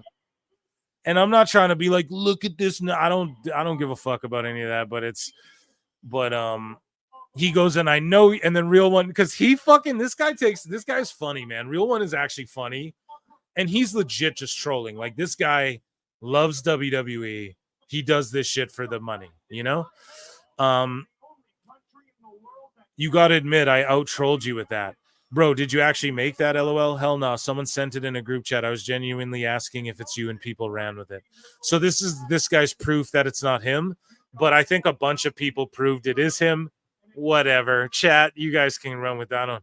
Some wrestlers are just fucking stupid. I don't know what to tell you. And then he brings up Big Damo. Bro, Big Damo ain't fucking agreeing with you. But yeah, Bully, just like, I don't know why you had to do him like that, man, because it's Bully. It's like when Rio went after that, not went after, but like quote tweeted that Liv fan. Like, she didn't have to do that, man. It was devastation, fatality. I need that on the soundboard, dude. And there's another one too. He did him again, man. Where is it? Yes, sir. So Real One goes, yes, sir. Finally, wrestling is back tomorrow with Dynamite. Last Dynamite before All In. Let's go. And then Bully pops up and goes, fire. Bully pops in and goes, yes, sir. And then, yeah, it's this dude sending a picture going, yeah, I got tickets to Raw at Barclays before Mania 40. And then they go, I thought you don't like WWE. And he goes, nah, I just like the attention that the Fed fans shower me with. I actually watch Raw most weeks. It's fucking funny. Guys, he's like a next level troll, right? So I can't even like clown. I ain't even ripping on him anymore because it's actually just it's kind of funny if you think about it. You need to have Bully on. Oh, I'd love to, man. I'd fucking have any of these guys on. Anybody I talk about on the show, I have on. And yeah, I would have Bully on in a heartbeat. Devon as well, you know. Who knows? Maybe I'll ask Duke. I hate asking for favors. That's one thing. If you guys don't know, I fucking hate asking for shit. Except for 100 likes. That's what but no, just like personally, business. I like to network on my own, you know. I don't like to be like, hey, could you get this guy to come talk to me? You know?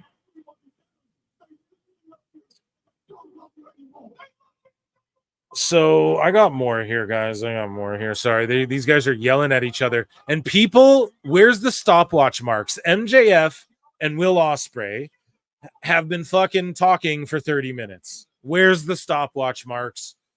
Where's the wrestling, bruv? They're not gonna fucking say that stuff. They never do. They're never consistent. This guy goes, a guy who has a tiny audience of smelly slug neckbeards thinks he knows more about the business than someone who has nearly half a century of experience. And yeah, this Ibu guy is a narcissistic fuck. I truly believe that. So sorry if you like him. When you see this face pop up in your feed, get ready to read the absolute dumbest, saltiest, brain dead takes you've ever read in your entire life. Absolutely. And he's literally shilling trying to get a Will Washington job. He blocked me because I LMAO'd at the video of Tony Khan walking right past Ibu when Ibu had his hand out trying to shake his hand. And this is what I try and tell people, man. Like, Tony Khan wouldn't fucking piss on your gums if your teeth were on fire, dude. Okay? He couldn't give two shits in an outhouse about any of these guys, man. Even though he's all like, I'm for the people. It's not that, or he wouldn't run these big fucking bills. It's not fan service. There's no fan service going on here. I'm going to have to go back, though, and rewatch this whole MJF Ospreay thing front to back, though. I'm going to have to do that because it's been a long, long segment, and they're cooking from what I've heard. Anyways, though, here's Ibu. He goes, I could definitely book NXT better than Heartbreak. Liar! Liar! Tell us what you know, you goddamn liar! Drugs are bad, okay? Drugs are very bad. Yeah, I don't know what to tell you, Ibu. That is fucking dumb, and you know it. And everything you marks claim to love about wrestling is what NXT's doing times 10, and none of you talk about it. because you don't really like it. And I want to see all the marks going, I watch wrestling for wrestling.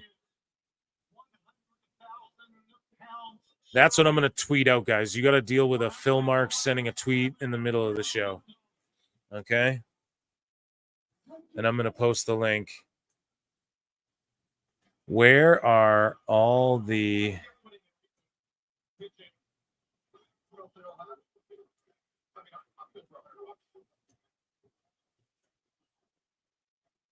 Where are all the stopwatch marks who watch wrestling for wrestling during this fire ass promo battle between MJF and Excalibur, putting over that there's a fine? I like that. You guys are all like, oh, come on now, Phil, putting over AEW. Yes, when I can, where I can, I absolutely will. I absolutely will. Sorry, guys, I'm just tweeting out. Yeah, I don't know. I'm going to have to go back and watch this. This is actually, they cooked with this from what I guess you could call it eavesdropped in on. I don't know. So moving along here, let's see. So AR Gold, yeah, see, this is what made him want to DM me, I guess, or whatever.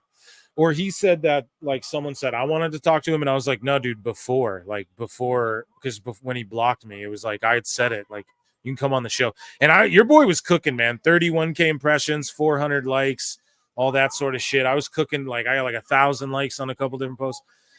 But this guy literally says WWE's $5 billion Netflix deal is good, but nothing special when you break it all down. The Netflix, oh my God. The Netflix deal is valued at $500 million per year for 10 years, but it is very broad in its scope. That's literally what AEW is being, very broad in the scope of what the deal is, motherfucker. Netflix will hold the exclusive rights to air Raw in the U.S. Yep. Outside of the U.S., Netflix will become the home for all WWE programming, including SmackDown, NXT, and every PLE. Yep. WWE Network will also be on Netflix overseas. Yep. Compare that to SmackDown, which got $280 million per year for U.S. rights alone. For how many years, AIR Gold? So 280 minus $5 billion, that's the difference, bro. Like, how are you this fucking, like, oh my God, dude. He literally doesn't understand it. Literally doesn't get it. And I go, nothing special. It literally is on the forefront of revolutionizing the way people consume pro wrestling as well as live weekly entertainment. You guys, Netflix is doing this deal to retain their viewership.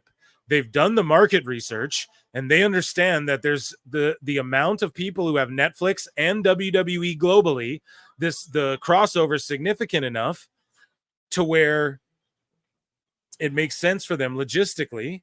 And then SmackDown's just going to start getting even bigger rating, because he was saying, oh, it's not like AIR Gold. I talked to him about him. Pardon me. I'm tired of shit watching the Killers game trailer. I talked to him for a bit about this, right? Shout out Batista. But yeah, basically these people don't get it. They think that this fucking deal is like, oh, Netflix trying to bring in wrestling fans. No. They're just trying to retain viewers. This is the test subject. WWE's the guinea pig of, okay, how are we going to do live weekly content? Like, what is that going to be like? Entertainment wise and sports wise. WWE sports entertainment is acting, reality, kayfabe, and fucking athleticism. So it encompasses all of that, and it's the guinea pig to test how they're going to do other things. Idiots have fucking said to me too, oh, NFL did that with Peacock. No, it's not the same thing. This is 52 weeks out of the year, bro. This is unprecedented. Running a pay-per-view playoff game on Peacock randomly that didn't work. People don't fucking have Peacock. As a writer, the movie side of things, let me speak on, I'll educate you guys on this. On the entertainment side, TV shows and movies. I'm pretty sure Rainn Wilson was out there. He was on Bill Maher's podcast, the guy from The Office, Rainn Wilson, and he's like, Please, people subscribe to Peacock.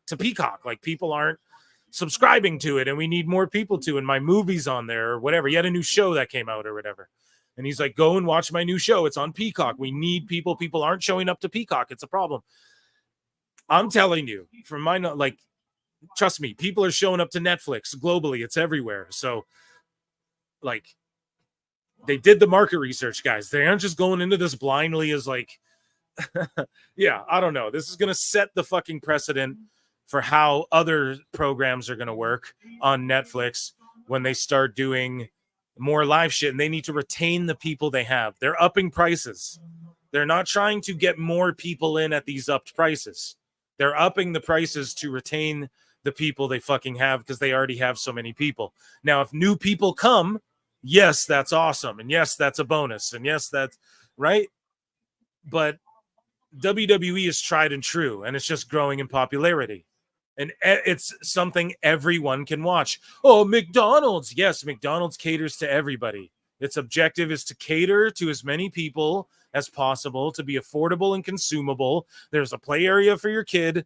There's a fucking spicy McCrispy for the adults. And there's a McCafe with a salad so your grandpa can watch his fucking calories or whatever the fuck. Do you guys know what I'm saying? It caters to everyone. Is it the best burger of all time? No, but they also don't charge you $18 for their fucking just one burger. I guess maybe they do, yeah, with inflation and maybe for a meal. But what the point I'm making is, go and get a fucking Gordon Ramsay burger. Shit'll run you $30. You know what I mean? So it's consumable stuff that everybody caters to everybody and everybody can enjoy. And it's the most popular and it's delicious. Everyone agrees. Don't tell me no motherfuckers don't like McDonald's. Come on now. Everyone likes that shit. So is it the best? Like, yeah, maybe not everything, but like overall, like if we're doing a rating, a 2K rating, it's like a fucking 95 right now. WWE, right? It's firing, bro. And same with McDonald's. Yeah, dude, it's like a fucking 90. Like, it's always there 24 hours when you need it. Broke people can afford it. Rich people indulge in it. Come on, man. You know what I mean? That's the same with WWE. You can afford to go to the shows for the most part. There's something for everybody, all ages. Luchas, there's all different styles. There's women are running shit over there. I don't know, man. These arguments get fucking tiresome and boring. And like, motherfuckers don't understand that the whole Netflix play is just to retain viewers. All those people I was just talking about. Retain them. Netflix is the McDonald's of fucking, think about that. Yeah, WWE went to Netflix. 260 million people have Netflix. Why? Because it's not the best streamer? Oh, no, but like Apple TV has the best. Okay, but no one has Apple TV, bro, compared to Netflix. Why? Because it's the best. It's marketed the best. It has the best interface. It's easy to digest. Their trailers look cool. They give you like, this is just, these are objective things, right? That can quantify what determines quality. Okay. And yeah, Raw and Netflix is the biggest, greatest deal that could ever exist in this space. I'm so sorry, Jonesy84. I'm only keeping my Netflix membership in order to watch WWE in the future. It's literally the only reason I have Peacock right now, for fuck's sake. Dummy. Yeah. Bonus. Exactly. Doesn't it, like, exactly. I'm so excited I'm rewatching all of Cobra Kai so that I can watch like the new episodes. And like binge more of them, right? And I fucking love Netflix. I use it all the time. I just watch All of Us Are Dead. I watch Godzilla -1. Lots of good shits on there. Good shit, pal. And I have that in Disney Plus. And I have another thing in Canada called Crave. And I have Amazon Prime Video. So, and I'm one of these guys, like, I don't even use Crave or Prime Video all the time. My girl does, though. She actually uses them all the time. So, but I use Netflix more personally, right? And Disney. So I like Marvel shit and stuff like that. So I think it's going to be awesome on Netflix. I can't wait for it. And we already know The Rock and John Cena and Roman Reigns and Cody are all going to be on that first episode. We already know. And here you go. Jonesy telling us the only reason I'm fucking keeping Netflix is for WWE. So exactly, there's a bunch of people like that. The market research is there. They wouldn't have just dove into this like an epic fail. You know, they've already laid out the groundwork for people like UFC to battle it out in their own right. Round of applause for the super chat. Thank you so much.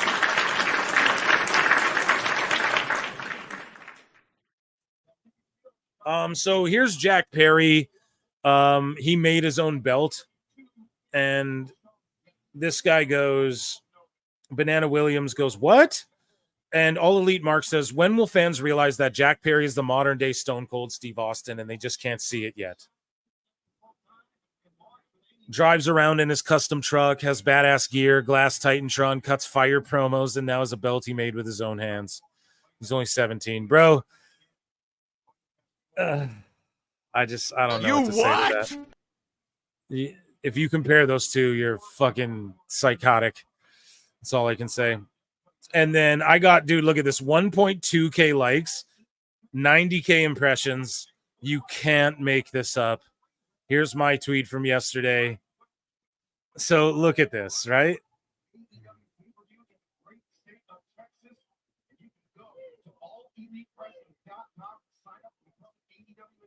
So updates coming to Fightful Select subscribers today on the AEW WBD deal per Sean Ross Sapp. This guy, GoBirds XTL, says, can't wait for the 5th. No deal has been reached, but both sides are super happy with everything and everything is fine. Don't worry about it. Post. Sean Ross Sapp goes, want to apologize? Or he's so worried about his goddamn credibility, man. Fuck. I want him to know. I want to talk to Sean legit, like a real convo, and just like explain to him, like, bro, nobody like, damn, I don't know. I don't know, man. I've ranted about it so much.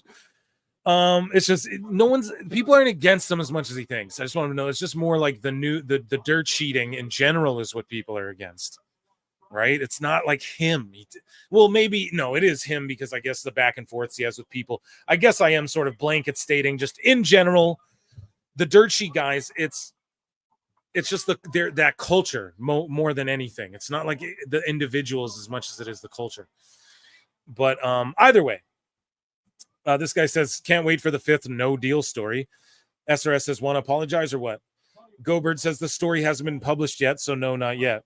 Literally, the fucking story publishes. Read this shit, guys. Nothing. It's a nothing fucking, and I go, can't make this up. Things to continue to move well on the AEW WBD front.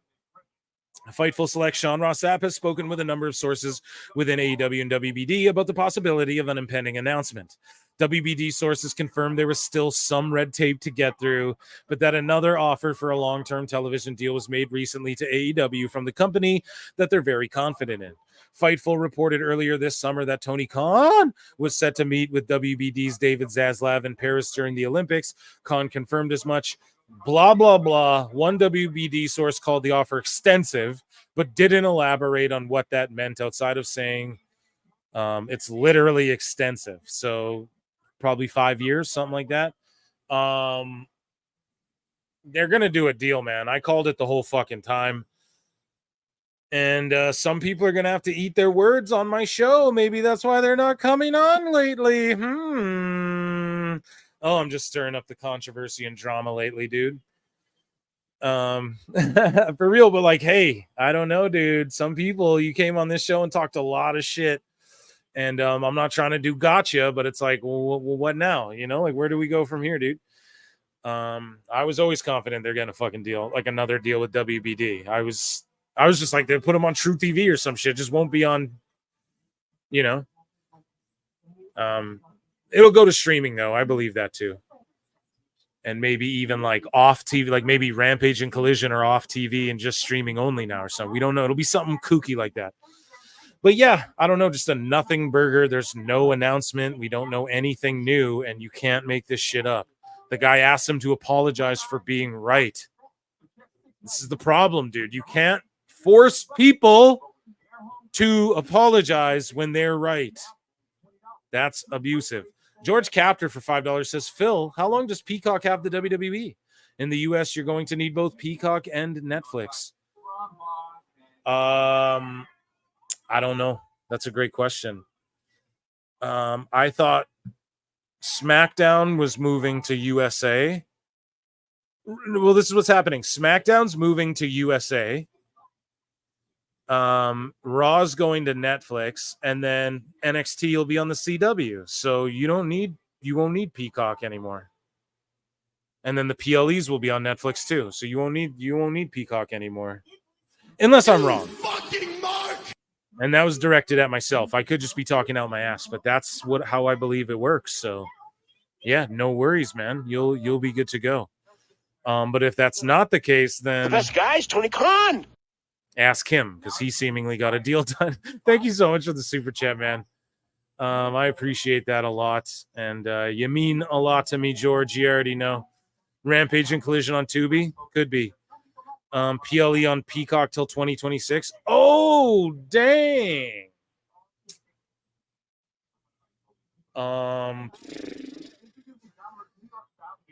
Yeah, I don't know. Then, guys, you know what I'm going to give for WWE?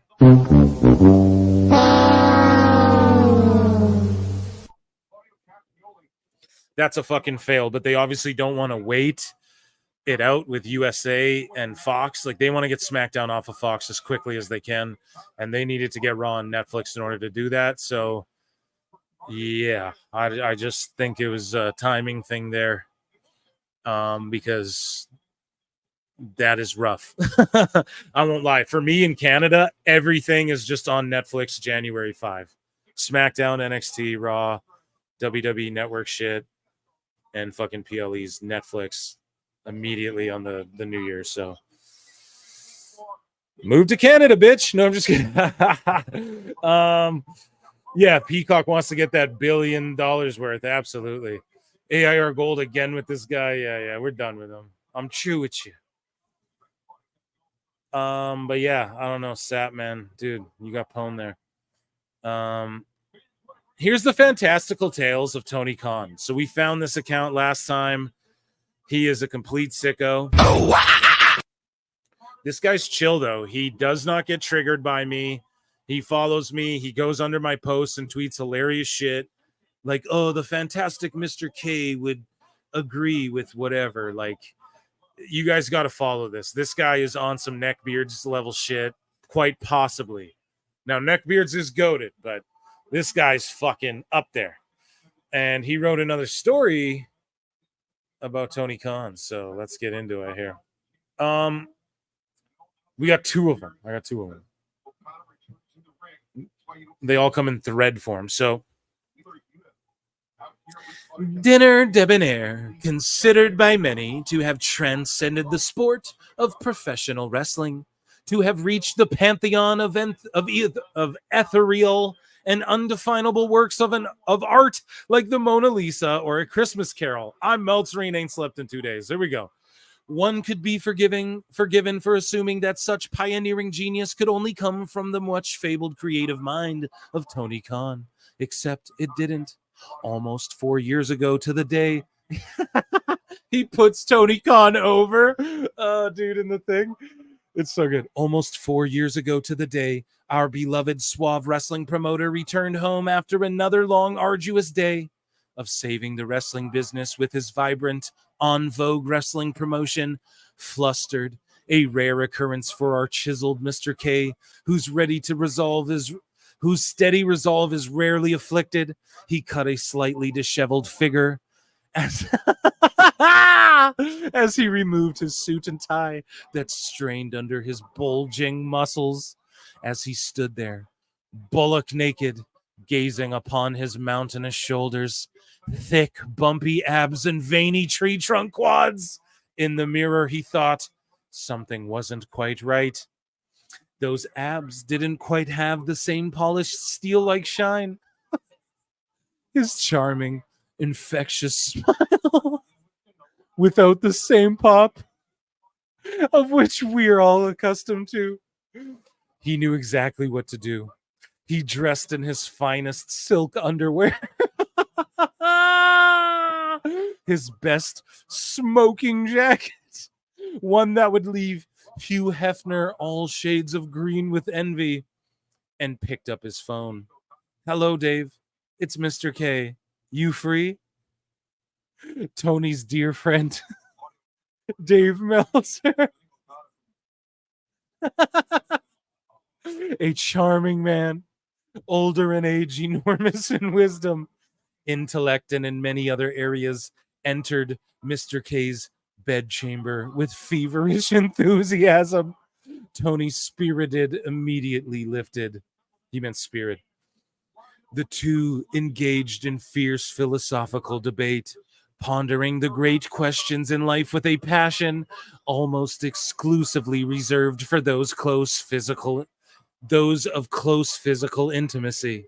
Mr. K blushed as Big D spoke of false finishes and fighting spirit before gazing deeply into each other's eyes. They felt their bond grow stronger, inseparable.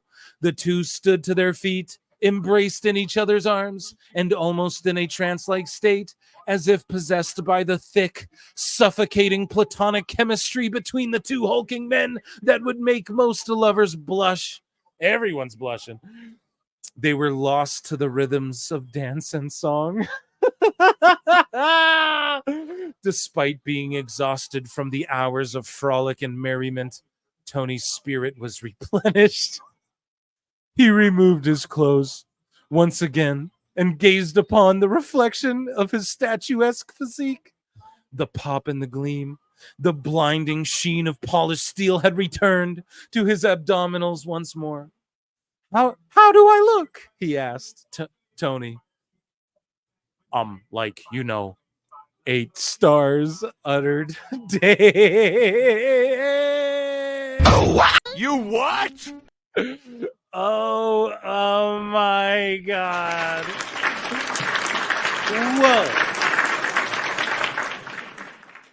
Whoa. We're going to save the other one for next time on PWT, man. Holy shit.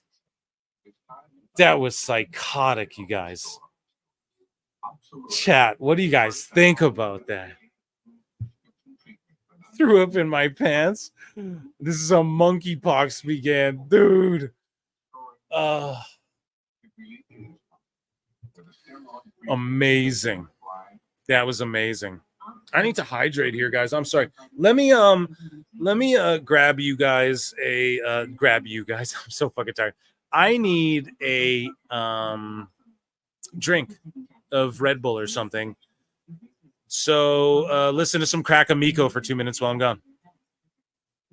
Freak hoes, biggest hoe of all is a bitch named Steve. See another man with money and you throwing his dick. Mr. Glover, I think you getting too old for this shit. Nigga, you should wrestle. Pussy made a PowerPoint and sold it as a special. Sober shit, I'm sick of y'all. You funny, you're on chemicals. You need to get some fentanyl and put it in your vessel. You might be an actor, you may be a writer, you might be a rapper, you may be a fighter, but you'll never be a comic. Nah, nah, no, you'll never be a comic. Nah, nah, nah. You might be a clown or a slut or a game show host, but you suck and it ain't no joke that you'll never be a comic. Nah, nah, no, you'll never be a comic.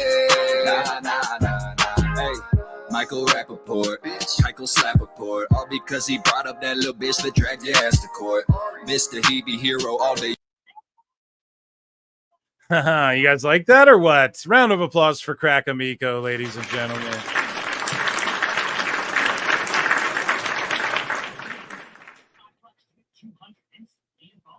Palate cleanser, yes. That's worse than Jericho singing, Phil. But you'll never be a comic. Yeah, we need a break after the Sickos. We're about to get into Dave too, so yeah, Shadow Crack Amico. Yeah, guys, email me shit, please and thank you. Even if I don't respond, just know I'll creep it out. And I see some people send some sounds. Don't worry, I'll add some of them. And I don't know if there's like wrestling related stuff. Crack is more, he goes after like comedians and shit. And I'm really into comedy and stuff like that.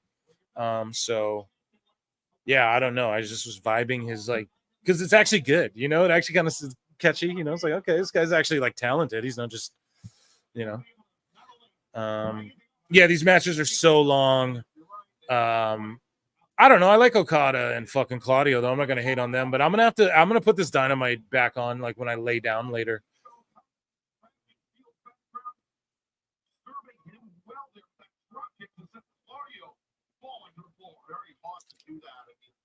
Suffered through it twice. Oh, Phil, how you gonna suffer through it twice? I will, dude. Not the full thing though. The second time around, I'll pull a Meltzer and just skim. I want to watch that that whole MJF Osprey thing, bro. I want to just hear that whole thing back, undistracted. Not that I don't want to be distracted by you guys.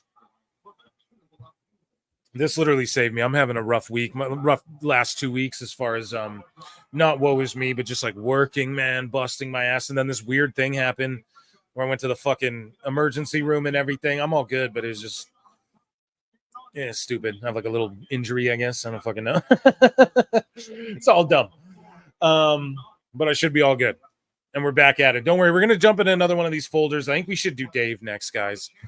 Red Bar is watching, yeah. So are you a Red Bar fan? Yeah, Red Bar's watching. I'm happy. Please come here and watch me, bro.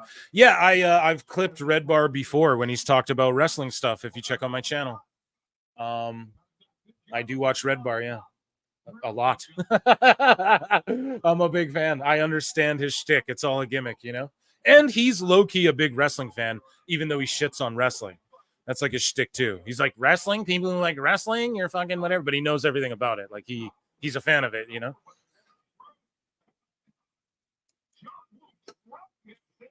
He's from Chicago, for fuck's sakes. It's almost impossible not to be. You know what I mean? If you're from Chicago. Sorry, I was smoking that Perry pack in Minecraft, getting a little Red Bull. But yeah, it's impossible not to like fucking wrestling if you're from Illinois, dude. I don't know. Does it seem like Okada like lost a bit of? I don't know if you guys were fans of him like I once was. I still am. He should have went to WWE, bro. The Fed. Good, thank you, man. I just found Red Bar. Yeah, give it a year. I'm allergic to penicillin, actually, so I can't actually. I can't take that shit. I just found Red Bar. Yeah, give it a year. That's his saying for a reason. Like a lot of people don't understand it at first. You know, so you just give it like 1 year of listening to it consistently. And he like, that's what I try and do too. He'll do like a 9-hour show, an 8-hour show, a 6-hour show. Like he doesn't do a podcast all the time, but when he does, it's a banger. That's what I try and do. But I work myself into fucking Wednesdays and Saturdays, and I love that. It's a good way to break up my weeks, you know?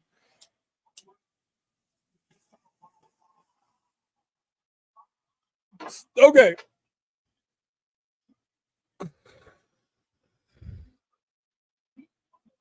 You know, Okada's just wrestling lazy. Yeah. Okay, let's get into things here. But you'll never be a comic. So, and shout out Crackamico, by the way. I don't know. Plug in your shit on my show. You guys go check out his channel. He's funny if you're just into obscure other shit. Anyways, though, it's time for everyone's favorite moment, and it is called Dave Meltzer's Dumb Moment of the Week.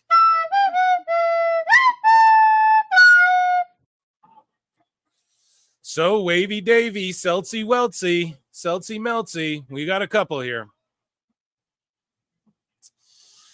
So, Meltzer said what? Sent me this one. It goes, the Public Enemies are going, they quote Meltzer and say, you have to be able to, pivot when something screws up. They had an idea for a storyline in a match, and some people liked it, but a lot of people didn't. And overall, it was a big disappointment. What? Liar! He always does this. A lot of people thought it wasn't good, man. Who? You and your fucking 4 friends? Like, Jesus Christ, Dave. What the fuck is wrong with you? And that's him talking about the bracelet. They all try and go, oh, yeah, bracelet's great. They undermine it because it's a bracelet. Meanwhile, they're too fucking ridiculous. That's what AR Gold did. Oh, bracelet's so great. Bro, it could be a trinket. It could be any. It's literally the old saying. Oh, put him in there with a mop. He'll have a match. He'll make it look great. Bro, they got a bracelet more over than your world title. Just think about that, bro. Fuck. It's got his wife's name on it, bro. You ain't never had a girl, dude? Someone put my wife's name on their fucking bracelet, and we're having hands are being exchanged. Okay, guys? I don't know. Like, you know what I mean? That's a shoot, you know? So, like, fucking, that's like, especially if you're doing it in a way to be provocative or provoke me. You know what I mean? So it's just crazy the way people want to shit on the bracelet. It's such a cope. They're just coping over this bracelet, dude. And then CM Punk went, fuck the bracelet. And then they try and go, oh, now it's fuck the bracelet. No pleasing, you fickle marks, dude. You're all sick. So anyways, moving along. We have Brad Shepard here. See, Brad? Don't hate you, bud. Covering your no one else. 20 likes. If I wrote this same shit, I'd get a billion likes. No, I'm just talking shit now. Listen, bro, I just tell jokes. I'm totally cool. I would love for you to come on and we can talk not even about the bullshit between us. We can talk just graps if you want. But I'm definitely not scared to cover you, bro. Not in any way. For the low price of 85 pounds, $110 US. So look at these shills, man. So like fucking Meltzer and Alvarez have a spot booked at Wembley for All In. You what? The Bucks and Perry are on screen.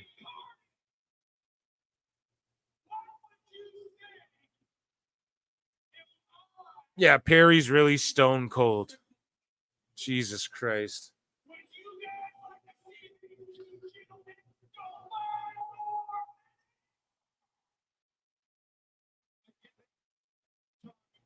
So sorry, guys. I'm watching this Bucks Jack Perry. So they're like, you guys want to see him go 5 more minutes? They're going to be like, no.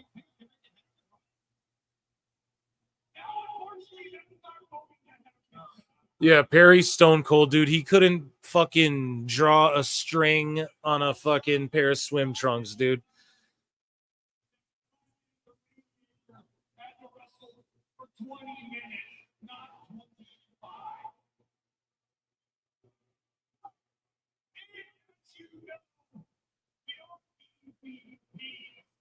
Sorry, guys, I'm watching this. Don't worry, I'm here. It's just that I'm captivated. No, it's just I got to see what these goobers are doing. So, like, why aren't the Acclaimed or FTR involved in this? We know they're going to run out and save Claudio. But, like, why isn't... Oh, because they're having a title match at All In, Claudio and Okada or something. Like, that's what it is. It's so shitty. Where's the Blackpool Combat Club? Darby comes out. Oh, Darby. Okay, you still outnumber them 4-2.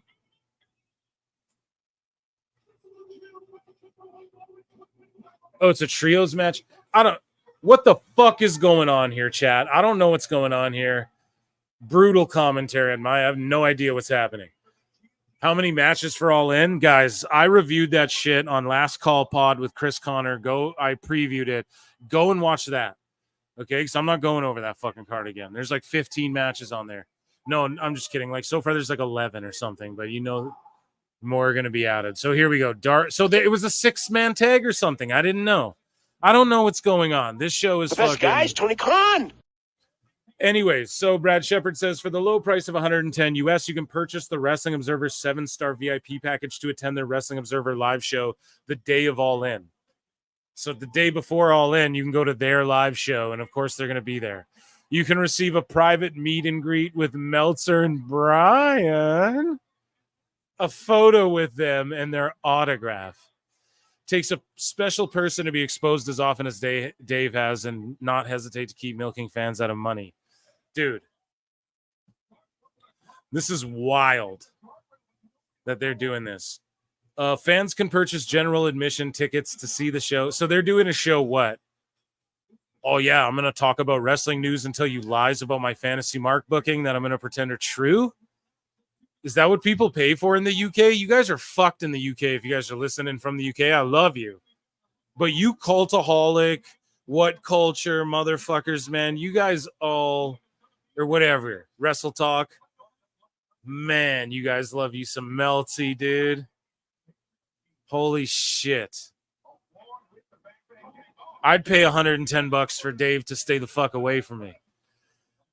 Scully Vibes is there $2. It says one of the Bucks wearing Martha Wayne's pearls. Oh my god, dude. It's true, dude. It's fucking true. What a great roast. I thought the Bucks were taking time off. Worked you, Phil? It's cringe too how Jack Perry does Ravens or Tommy Dreamer's pose or whatever.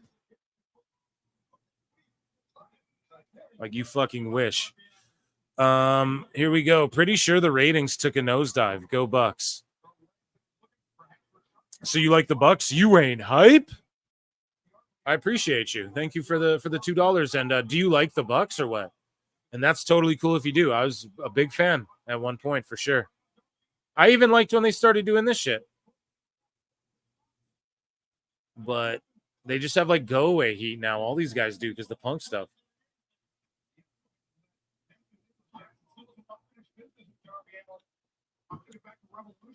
And Darby was cool until he fucking said that Kurt Angle was a little bitch or something like that. Thank you for the super chat. Sorry, I'm just watching this match. Yeah, so you can buy tickets to their show. I don't know. UK, stay woke, bro. Stay up. Hang on with your boy Phil. I'll show you the light. So Brad Becker, and shout him out. Went through a surgery, recovering, here with us tonight. I was saying it's a great show. Appreciate you, Brad. You already know. Heal up. Our thoughts are all with you. Nasty surgery, bro. Sending me shit that I'm squeamish, bro. I don't like, but for you, I'll take it in, bro. I'll look at whatever you send me, bud. You're my guy. So Meltzer says, we don't know about, okay, sorry. I always do that. I jump the gun. This guy, Jonathan O'Reilly, says, so you're WBD. Do you overpay for AEW if they have no other offers, or give them a nice increase but nothing too dramatic? How much do they get now? Dave Meltzer says, we don't know about outside offers. It's hard to I fucked up because it's hard to believe there would be no outside offers, but as far as a dollar figure, we've heard nothing. Publicly God has never talked about anyone but WBD. And I, except actually, and even said he'd stay for slightly less money. I wouldn't come to any conclusions until the deal is done. And then Brad says, but hasn't he jumped to a few conclusions already? Yes. Speaking of jumping to conclusions, we're going to get there in a second. Dave jumped to a whole, I've seen insider information that was completely proven wrong. We'll get there, but that's the sizzle to the steak, daddy. So unpaid critic, Dave Meltzer says Big Bang Theory reruns are more valuable to WBD than AEW. He admits it, you guys, that Big Bang reruns are more valuable to Warner than AEW.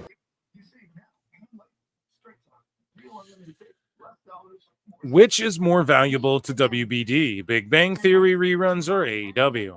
Meltzer responds, BBT reruns for sure. They fill up far more of the schedule with largely very good numbers. BBT is the strongest rerun programming on cable by a pretty wide margin. So he admits the reruns outdraw AEW. So why do we call it a challenger brand? It's just that simple, right? So that's why there's so much pushback and backlash. So Meltzer said, what? Says, they are AEW doing a real good job of building Wembley. They really are. But it's, it's very difficult because WWE is just doing so fantastic. So here's, but WWE from Wavy Davey. Yeah, they added a lot of stuff, and they, we know a lot more from Wembley after the Collision show tonight. Yeah, I mean, the thing, I think that, they're doing a real good job of building Wembley. They really are, but you know, I mean, it's it's very, very difficult, you know, because WWE is just doing so fantastic that it's hard to resonate. But I mean, I think that this build a lot since Wednesday and tonight. So what that is like, oh man, I mean, you know, like AEW's doing good, but like we can't, it doesn't resonate how good WWE's do. Actually, WWE resonates with everybody, Dave, and so does the situation. That's why you guys are coping. That's why you fucking. It's like, god damn it. I mean, it was. I ain't slept, guys. I'm fucking cranky. That's a crank cast tonight. Pause. Focused. It was there. They pushed the show really, really hard. We'll see. I mean, it's not last year, but it wasn't going to be last year. I'm interested to see if they can, you know, because this is their WrestleMania. But I'm interested to see if they can get a pay-per-view number like they got a year ago, which I just don't anticipate. I just feel that like last year, the big pay-per-view was because of the idea of 80,000 people. And this year they've not pushed a number. They've, you know, it's just Wembley Stadium. Now they pushed the show for a freaking year, but they're already pushing All in Texas as well. What do they think? Magically?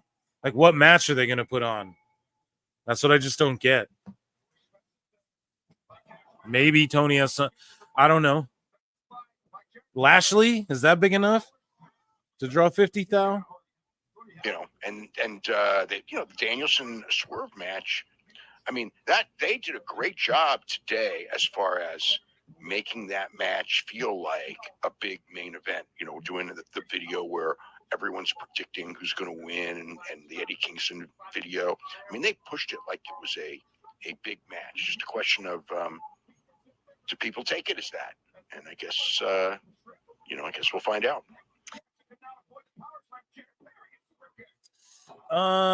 Yeah, Dave, I don't know, man. It's all just copy nonsense. And there was something else that came to mind, and I lost. Dave Shear responds and says, yes, if only the great historian dipshit Dave could think back 25 years when Raw and Nitro were smoking hot at the same time, doing a combined 10 rating on Monday nights. Anyone still paying this waste of sperm, don't wonder why your credit score is 550. You make bad decisions. Oh my God. Dave Shear's a legend, dude. I want him to come on the show so bad. How would you say your mental focus is? Oh, it's focused. Byron. I haven't. Look, I have trouble even mentioning, even saying to myself, my own head, the number of years. I no more think of myself as being as old as I am than fly. I mean, it's just not. Whoa, dude. Yo, Americans, that's your fucking president, man. Jesus. Oh my God. Not anymore, obviously, or whatever. But it's crazy that he just like stepped back. So is that chick your president now that Hulk Hogan was saying he's going to body slam? That's pretty wild, dude. So is she technically the first woman president based off of fucking this guy being old and crazy? At least, I don't know. That's some history. No? Is that a good thing? I don't know. This is wild. This guy's he's a clone. I haven't observed. He's a lizard. He's an intelligent lizard. You know, people say shit like that's like, really? This fucking old senile guy who can't talk? Yeah, for sure. Supreme being came here in a flying saucer. What the fuck? Anything in terms of, there's not things I don't do now that I did before, whether it's physical or mental or anything else. Jesus Christ. Wild.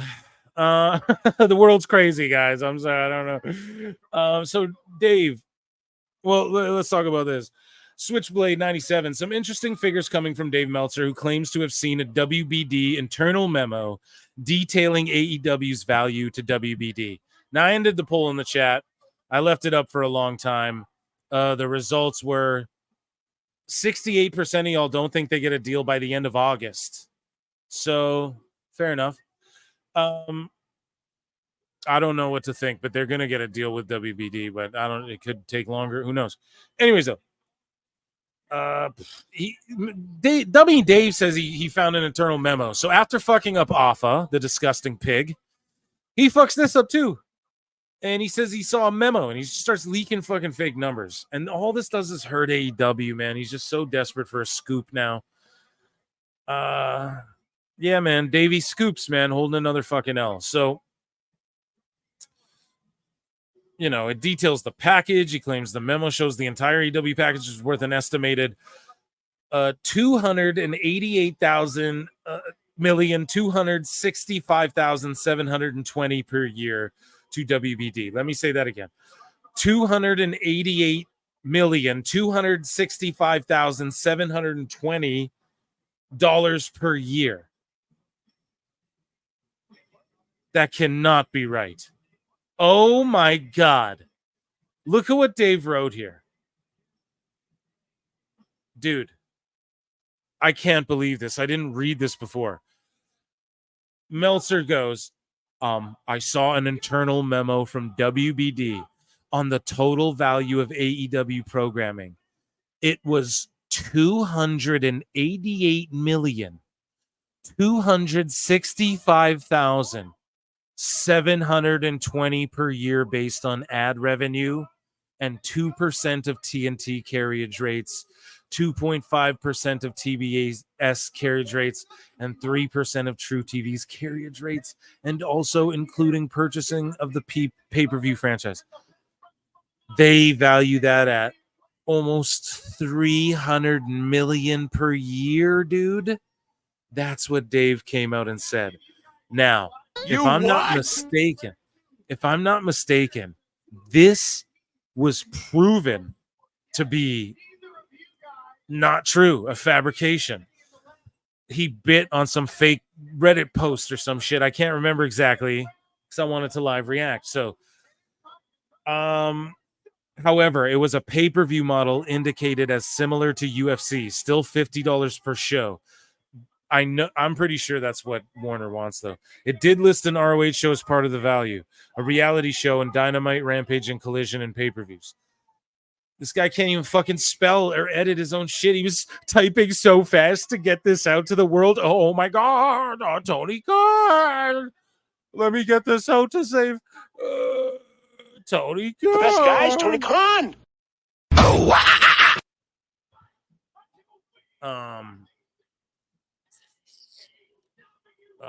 It's a lock. ROH has been it's a lock, he says. ROH has been talked about and pay-per-views we talked about. Also, TBS is estimated to make $91 million this year and an ad revenue for Dynamite. This is all based on ratings estimate for ROH and Q2 ratings for the existing shows. Oh my God, dude. I'm baffled. So here we go. Someone fact-checked it. Anyone in that Discord that can clarify? David Bix comes out and goes, "Oh no, Dave, what did you do?" And Dave goes, "Okay, basically the numbers he's claiming were from an internal WBD memo he had leaked to him, match up exactly to an estimate that someone who works in the ad industry put together and shared with the Fightful Discord." So he's claiming WBD leaked this memo to him, but it matches exactly with the estimate that some fucking ad industry mark estimated and put in the Fightful Discord. And Dave bid on it. Do you guys understand why I do this? You what? Do you guys get why I do this?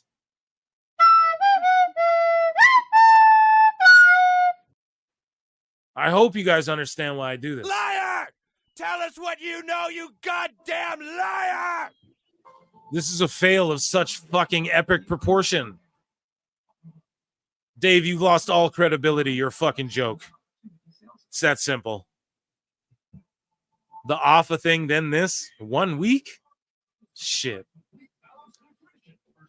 Now, I don't want you to ever stop doing your thing. But yeah, you better... He's already been saying new news and stuff. I was going to say you better be never coming out with no hot news again. But yeah, it's just disturbing. And people still regurgitate his shit. They regurgitate it. They all make headlines out of it. I react to it. I'm glad people. What did that guy say earlier? I leech off Meltzer. Okay, he's done enough leeching off the fucking emotions of people's families, off the emotions of fans, off fucking business people who have to work around and trudge through his shit, and he might have leaked real shit, so then they got to change something, or he might be telling lies, but then it affects,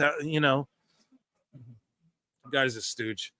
Aaron Rowland for $2 says Rich Swann just got arrested, suspended from TNA, like for a shoot or is a kayfabe? Let us know. I want to do a live show to watch that AEW pay-per-view coming up with you guys too. So make sure you stay tuned in, and thank you,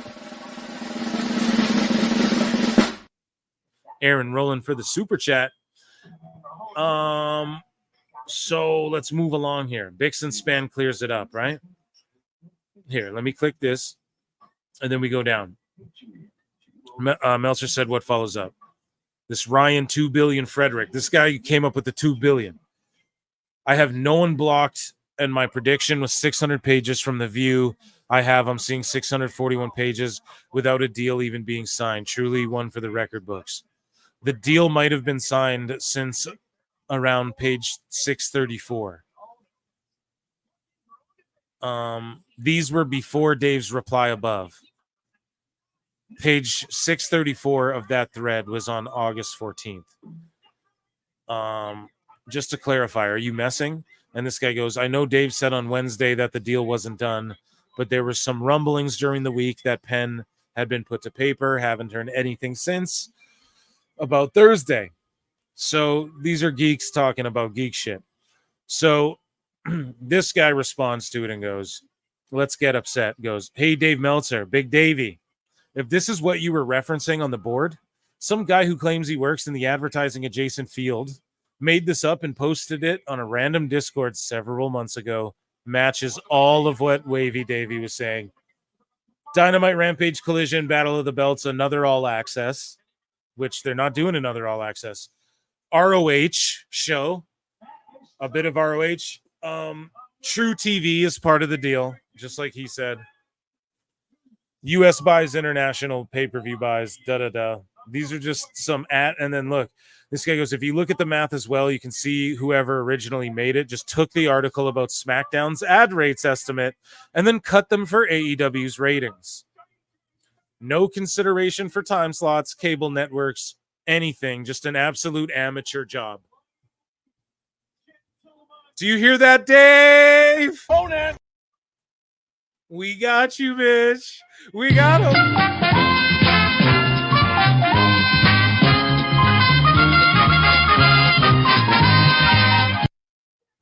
Bro, you're fucking cooked. Come on the show, Dave. Come on the show. Just play the flute with me, dude. Because here's the thing. You're done now. I don't want to ever hear anyone try and ever bring credibility to this guy. We're just going to always roast everything he fucking says. And even if he's right about shit, we're just going to make fun of him. That's the new rule. So anyone new to the show and people coming in here, because the show's blowing up, folks. Best live show in the fucking pro wrestling space. These guys are going to come in here and go, oh, come on now, Phil. That's not very fair. You know? And they'll be like, Dave's actually right on this one. Don't give a fuck. I'll just be wrong purposefully, so I don't agree with him. No. So this guy goes, basically anyone who saw this months ago and believed it is extremely naive and doesn't look into information at all. It is all very recognizable from the get-go that it is suspect. So Dave, thank you. Fuck you. Bye. I don't know what to tell you. The best guys, Tony Khan.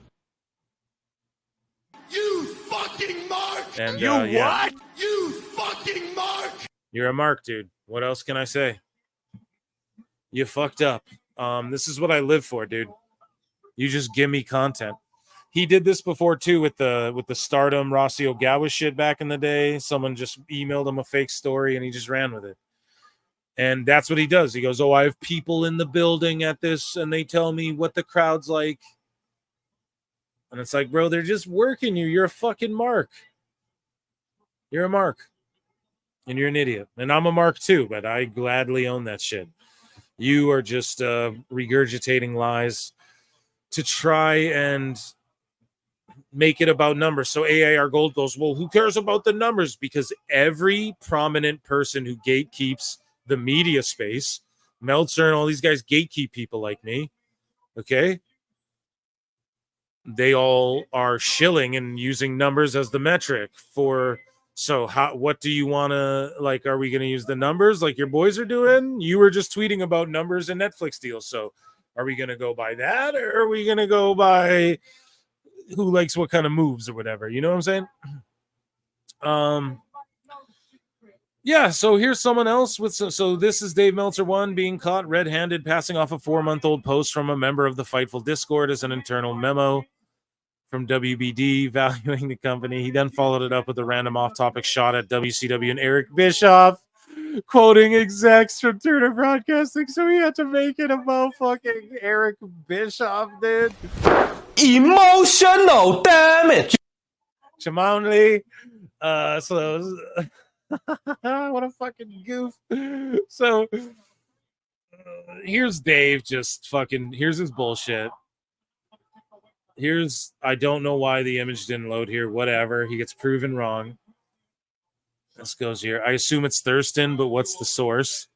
Fucking Thurston. And then Dave goes, so this guy goes, Day One Ish goes, they'll just say WBD is dumb and or AEW would have more money if they did things different. Dave goes, dead wrong. The day they were sold to Eric, on the record, execs from Turner Broadcasting told me that if the company was making money, they would have never sold it. Dave, you know nothing. Dave, you don't know shit, bro. You're coping. Fucking coper. Cope Stelzer. Eric Bischoff responds and goes, what makes this comical is the frequency of which he refers to others who point out his garbage takes as con men. Exactly. Coming from a sloppy, perfidious hack who just this week has been outed for reporting a death that didn't occur without doing diligence.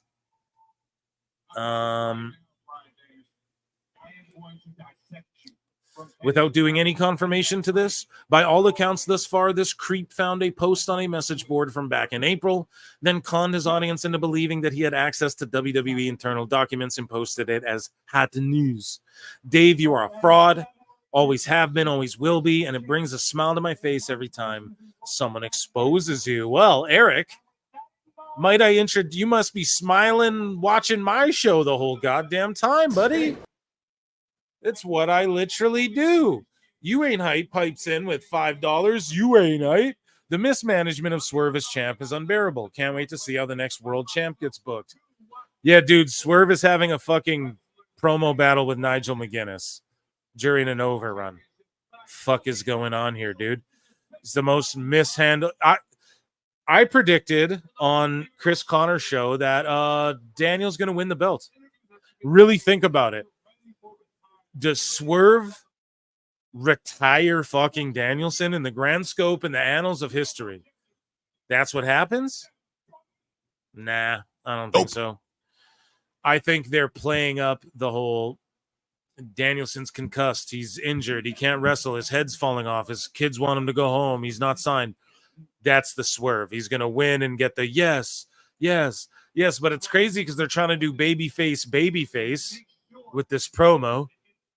But also, Swerve is a fucking heel. And it just drives me nuts. And then Danielson was in a heel group too. So, again, these are just the psychology things that...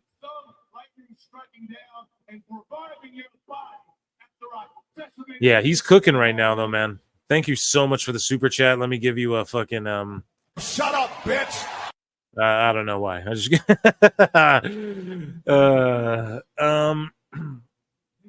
So, yeah, Eric just cooked him.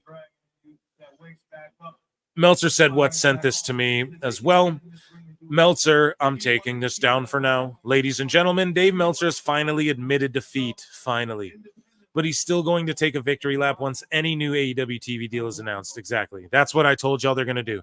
They're going to get, my prediction is like 90 million. It'll be over double their last deal, and that's their spin on it. But their last deal, I think, what was it, like 46 million or some shit. So whatever. I'm not good at math. It'll be like 95 or 100 million, you know? And that's good, but it's not what they all were just talking about. They're going to give him $300 million each year. Like, okay. But yeah, Dave says, while still ignoring every other metric, sign of doubt that the Texas Salamander could see. So here's Dave says, I'm taking this down for now. Until when? And then Dave goes, AEW success or lack thereof will be known when this deal gets done. I've said a million times that I don't assume anything. No, you have assumed a million things, Dave. But either Tony Khan or his detractors will end up with egg on their face. Dude, you ended up with egg on your face. Why does he always project? It's like Bischoff said. I pointed out to, oh, they're fucking con men. You're conning people with fake news. Oh, egg on their face. Why? Because you have egg on your face right now? Fucking goofball. Flutes in the chat. Flutes in the chat. And yeah, that was our Dave Meltzer dumb moment of the week.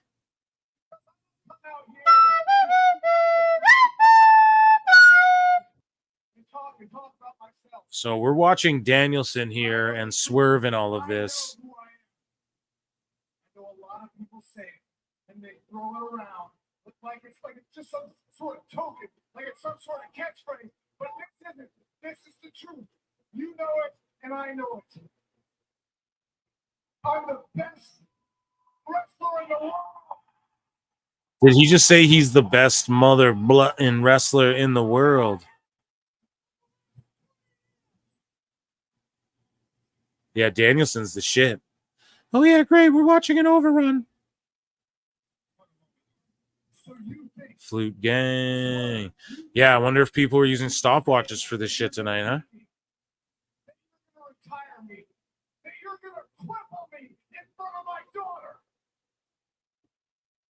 This Sunday at Wembley Stadium, in front of the fans who have paid to see me. For the last 25 years, for my kids who have traveled the wrong way, for the last 25 years. Yeah, I'm sorry guys, I'm just locked into this promo here. He's going hard as shit. Well, you're gonna have to do more than that. You're gonna have to damn near kill me, because I will leave my soul in. Fuck yeah, Danielson. He might, but that's what Chris Connor would say. I think they're working it up, though. I think they just want this. They want a whole building going, yes, yes, like they're Yeselmania. It's a taped show. Why the overrun? Dummy, yeah. No shit. I didn't even think about that, man. No one funny. Why is there an overrun? This shit was taped. My word.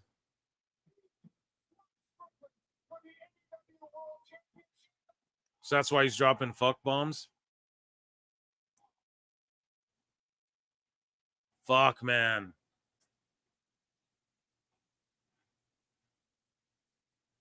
It looks so good when they have a full building, you guys.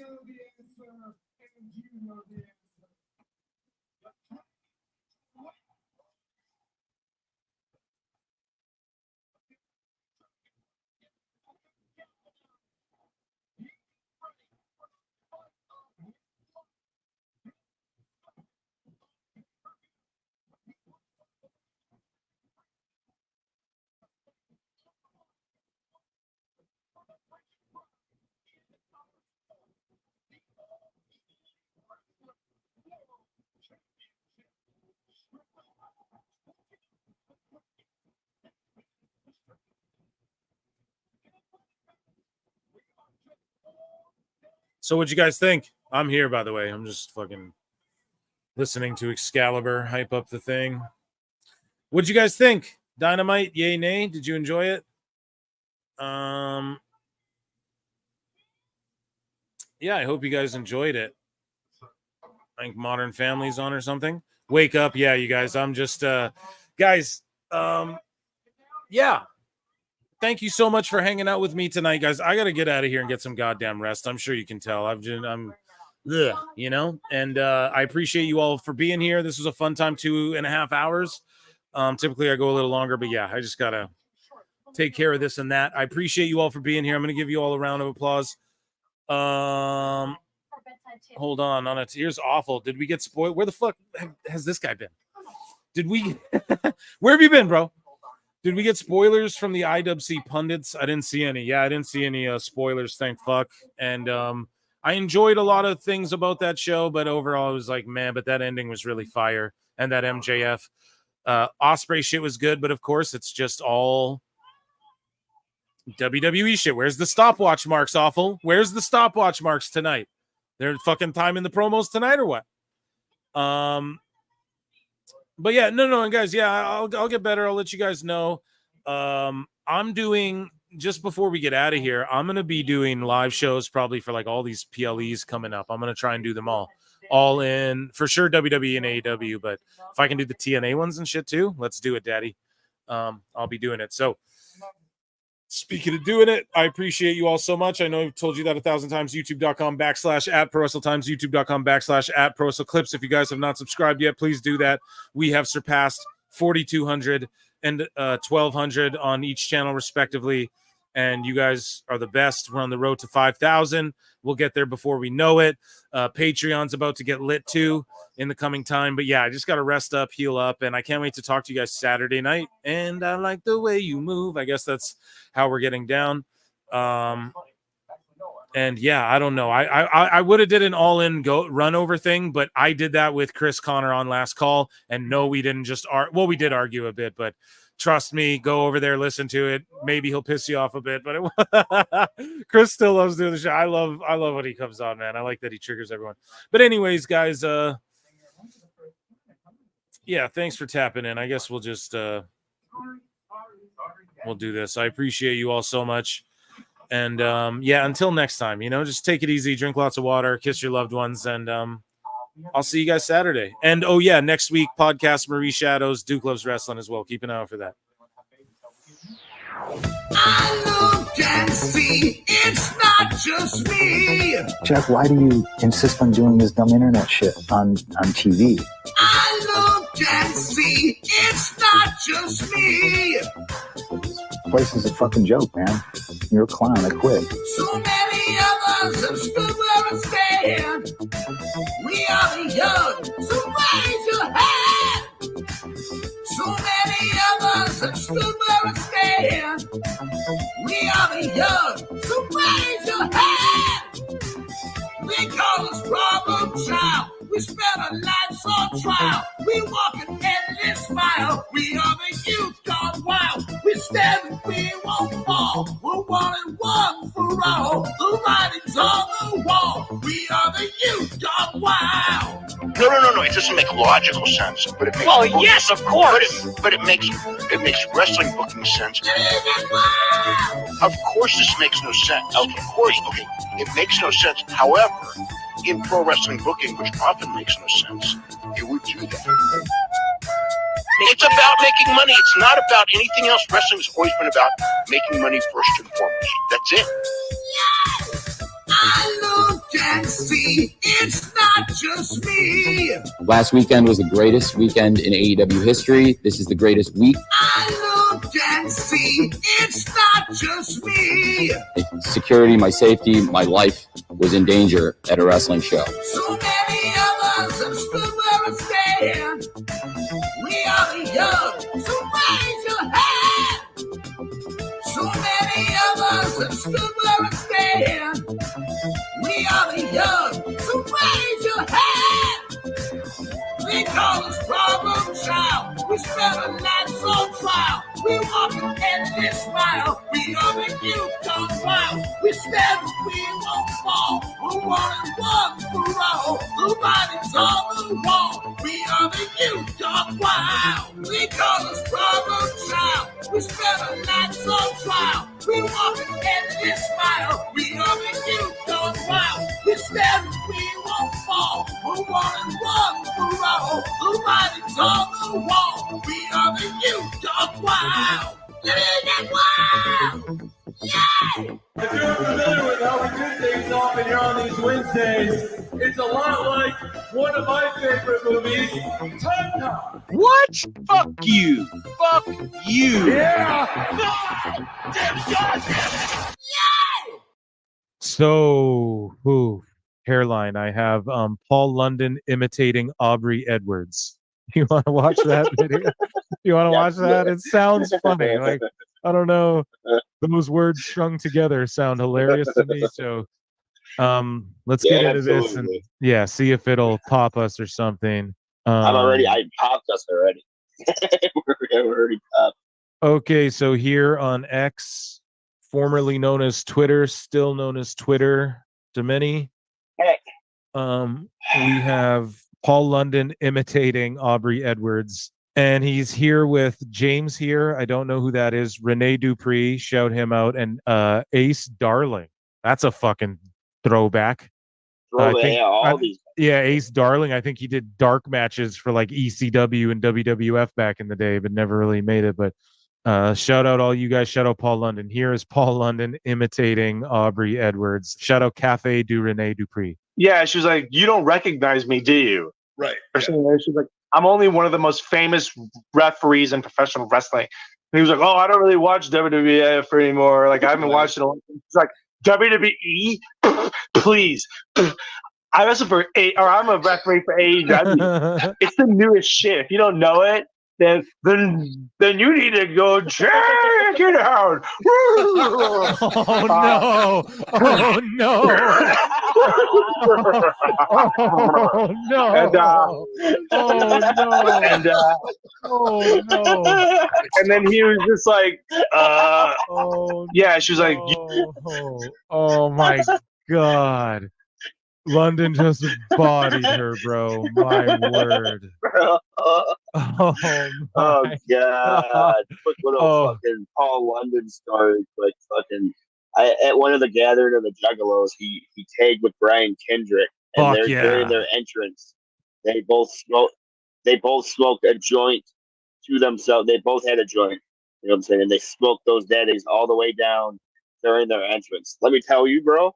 This was like an 8-minute entrance. You just don't you don't smoke a whole joint by yourself. Wait. And like fucking dog, listen.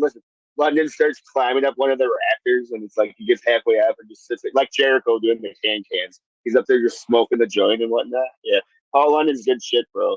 I can't believe he did the horse. Dude, I can't believe he went that fucking hard, and everyone popped. Oh god.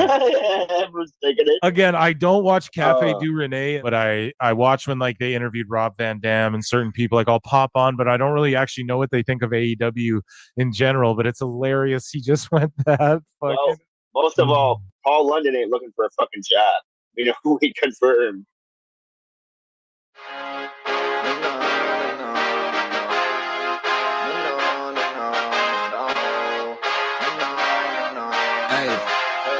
Hey, you might be an actor, you may be a writer, you might be a rapper, you may be a fighter, but you'll never be a comic. No, you'll never be a comic. You might be a clown or a slut or a game show host, but you suck and it ain't no joke that you'll never be a comic. No, you'll never be a comic.